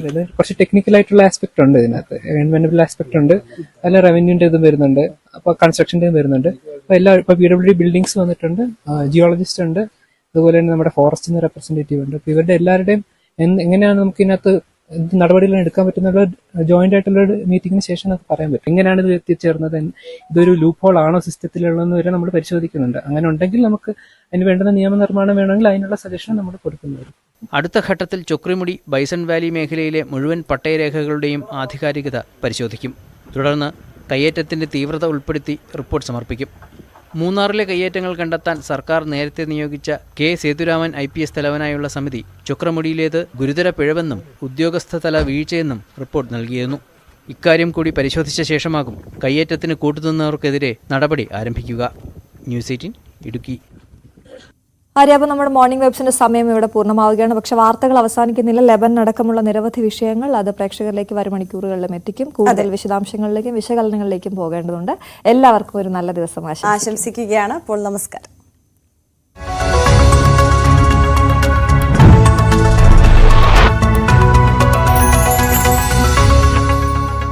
ഭയപ്പെട്ടിട്ടാണ്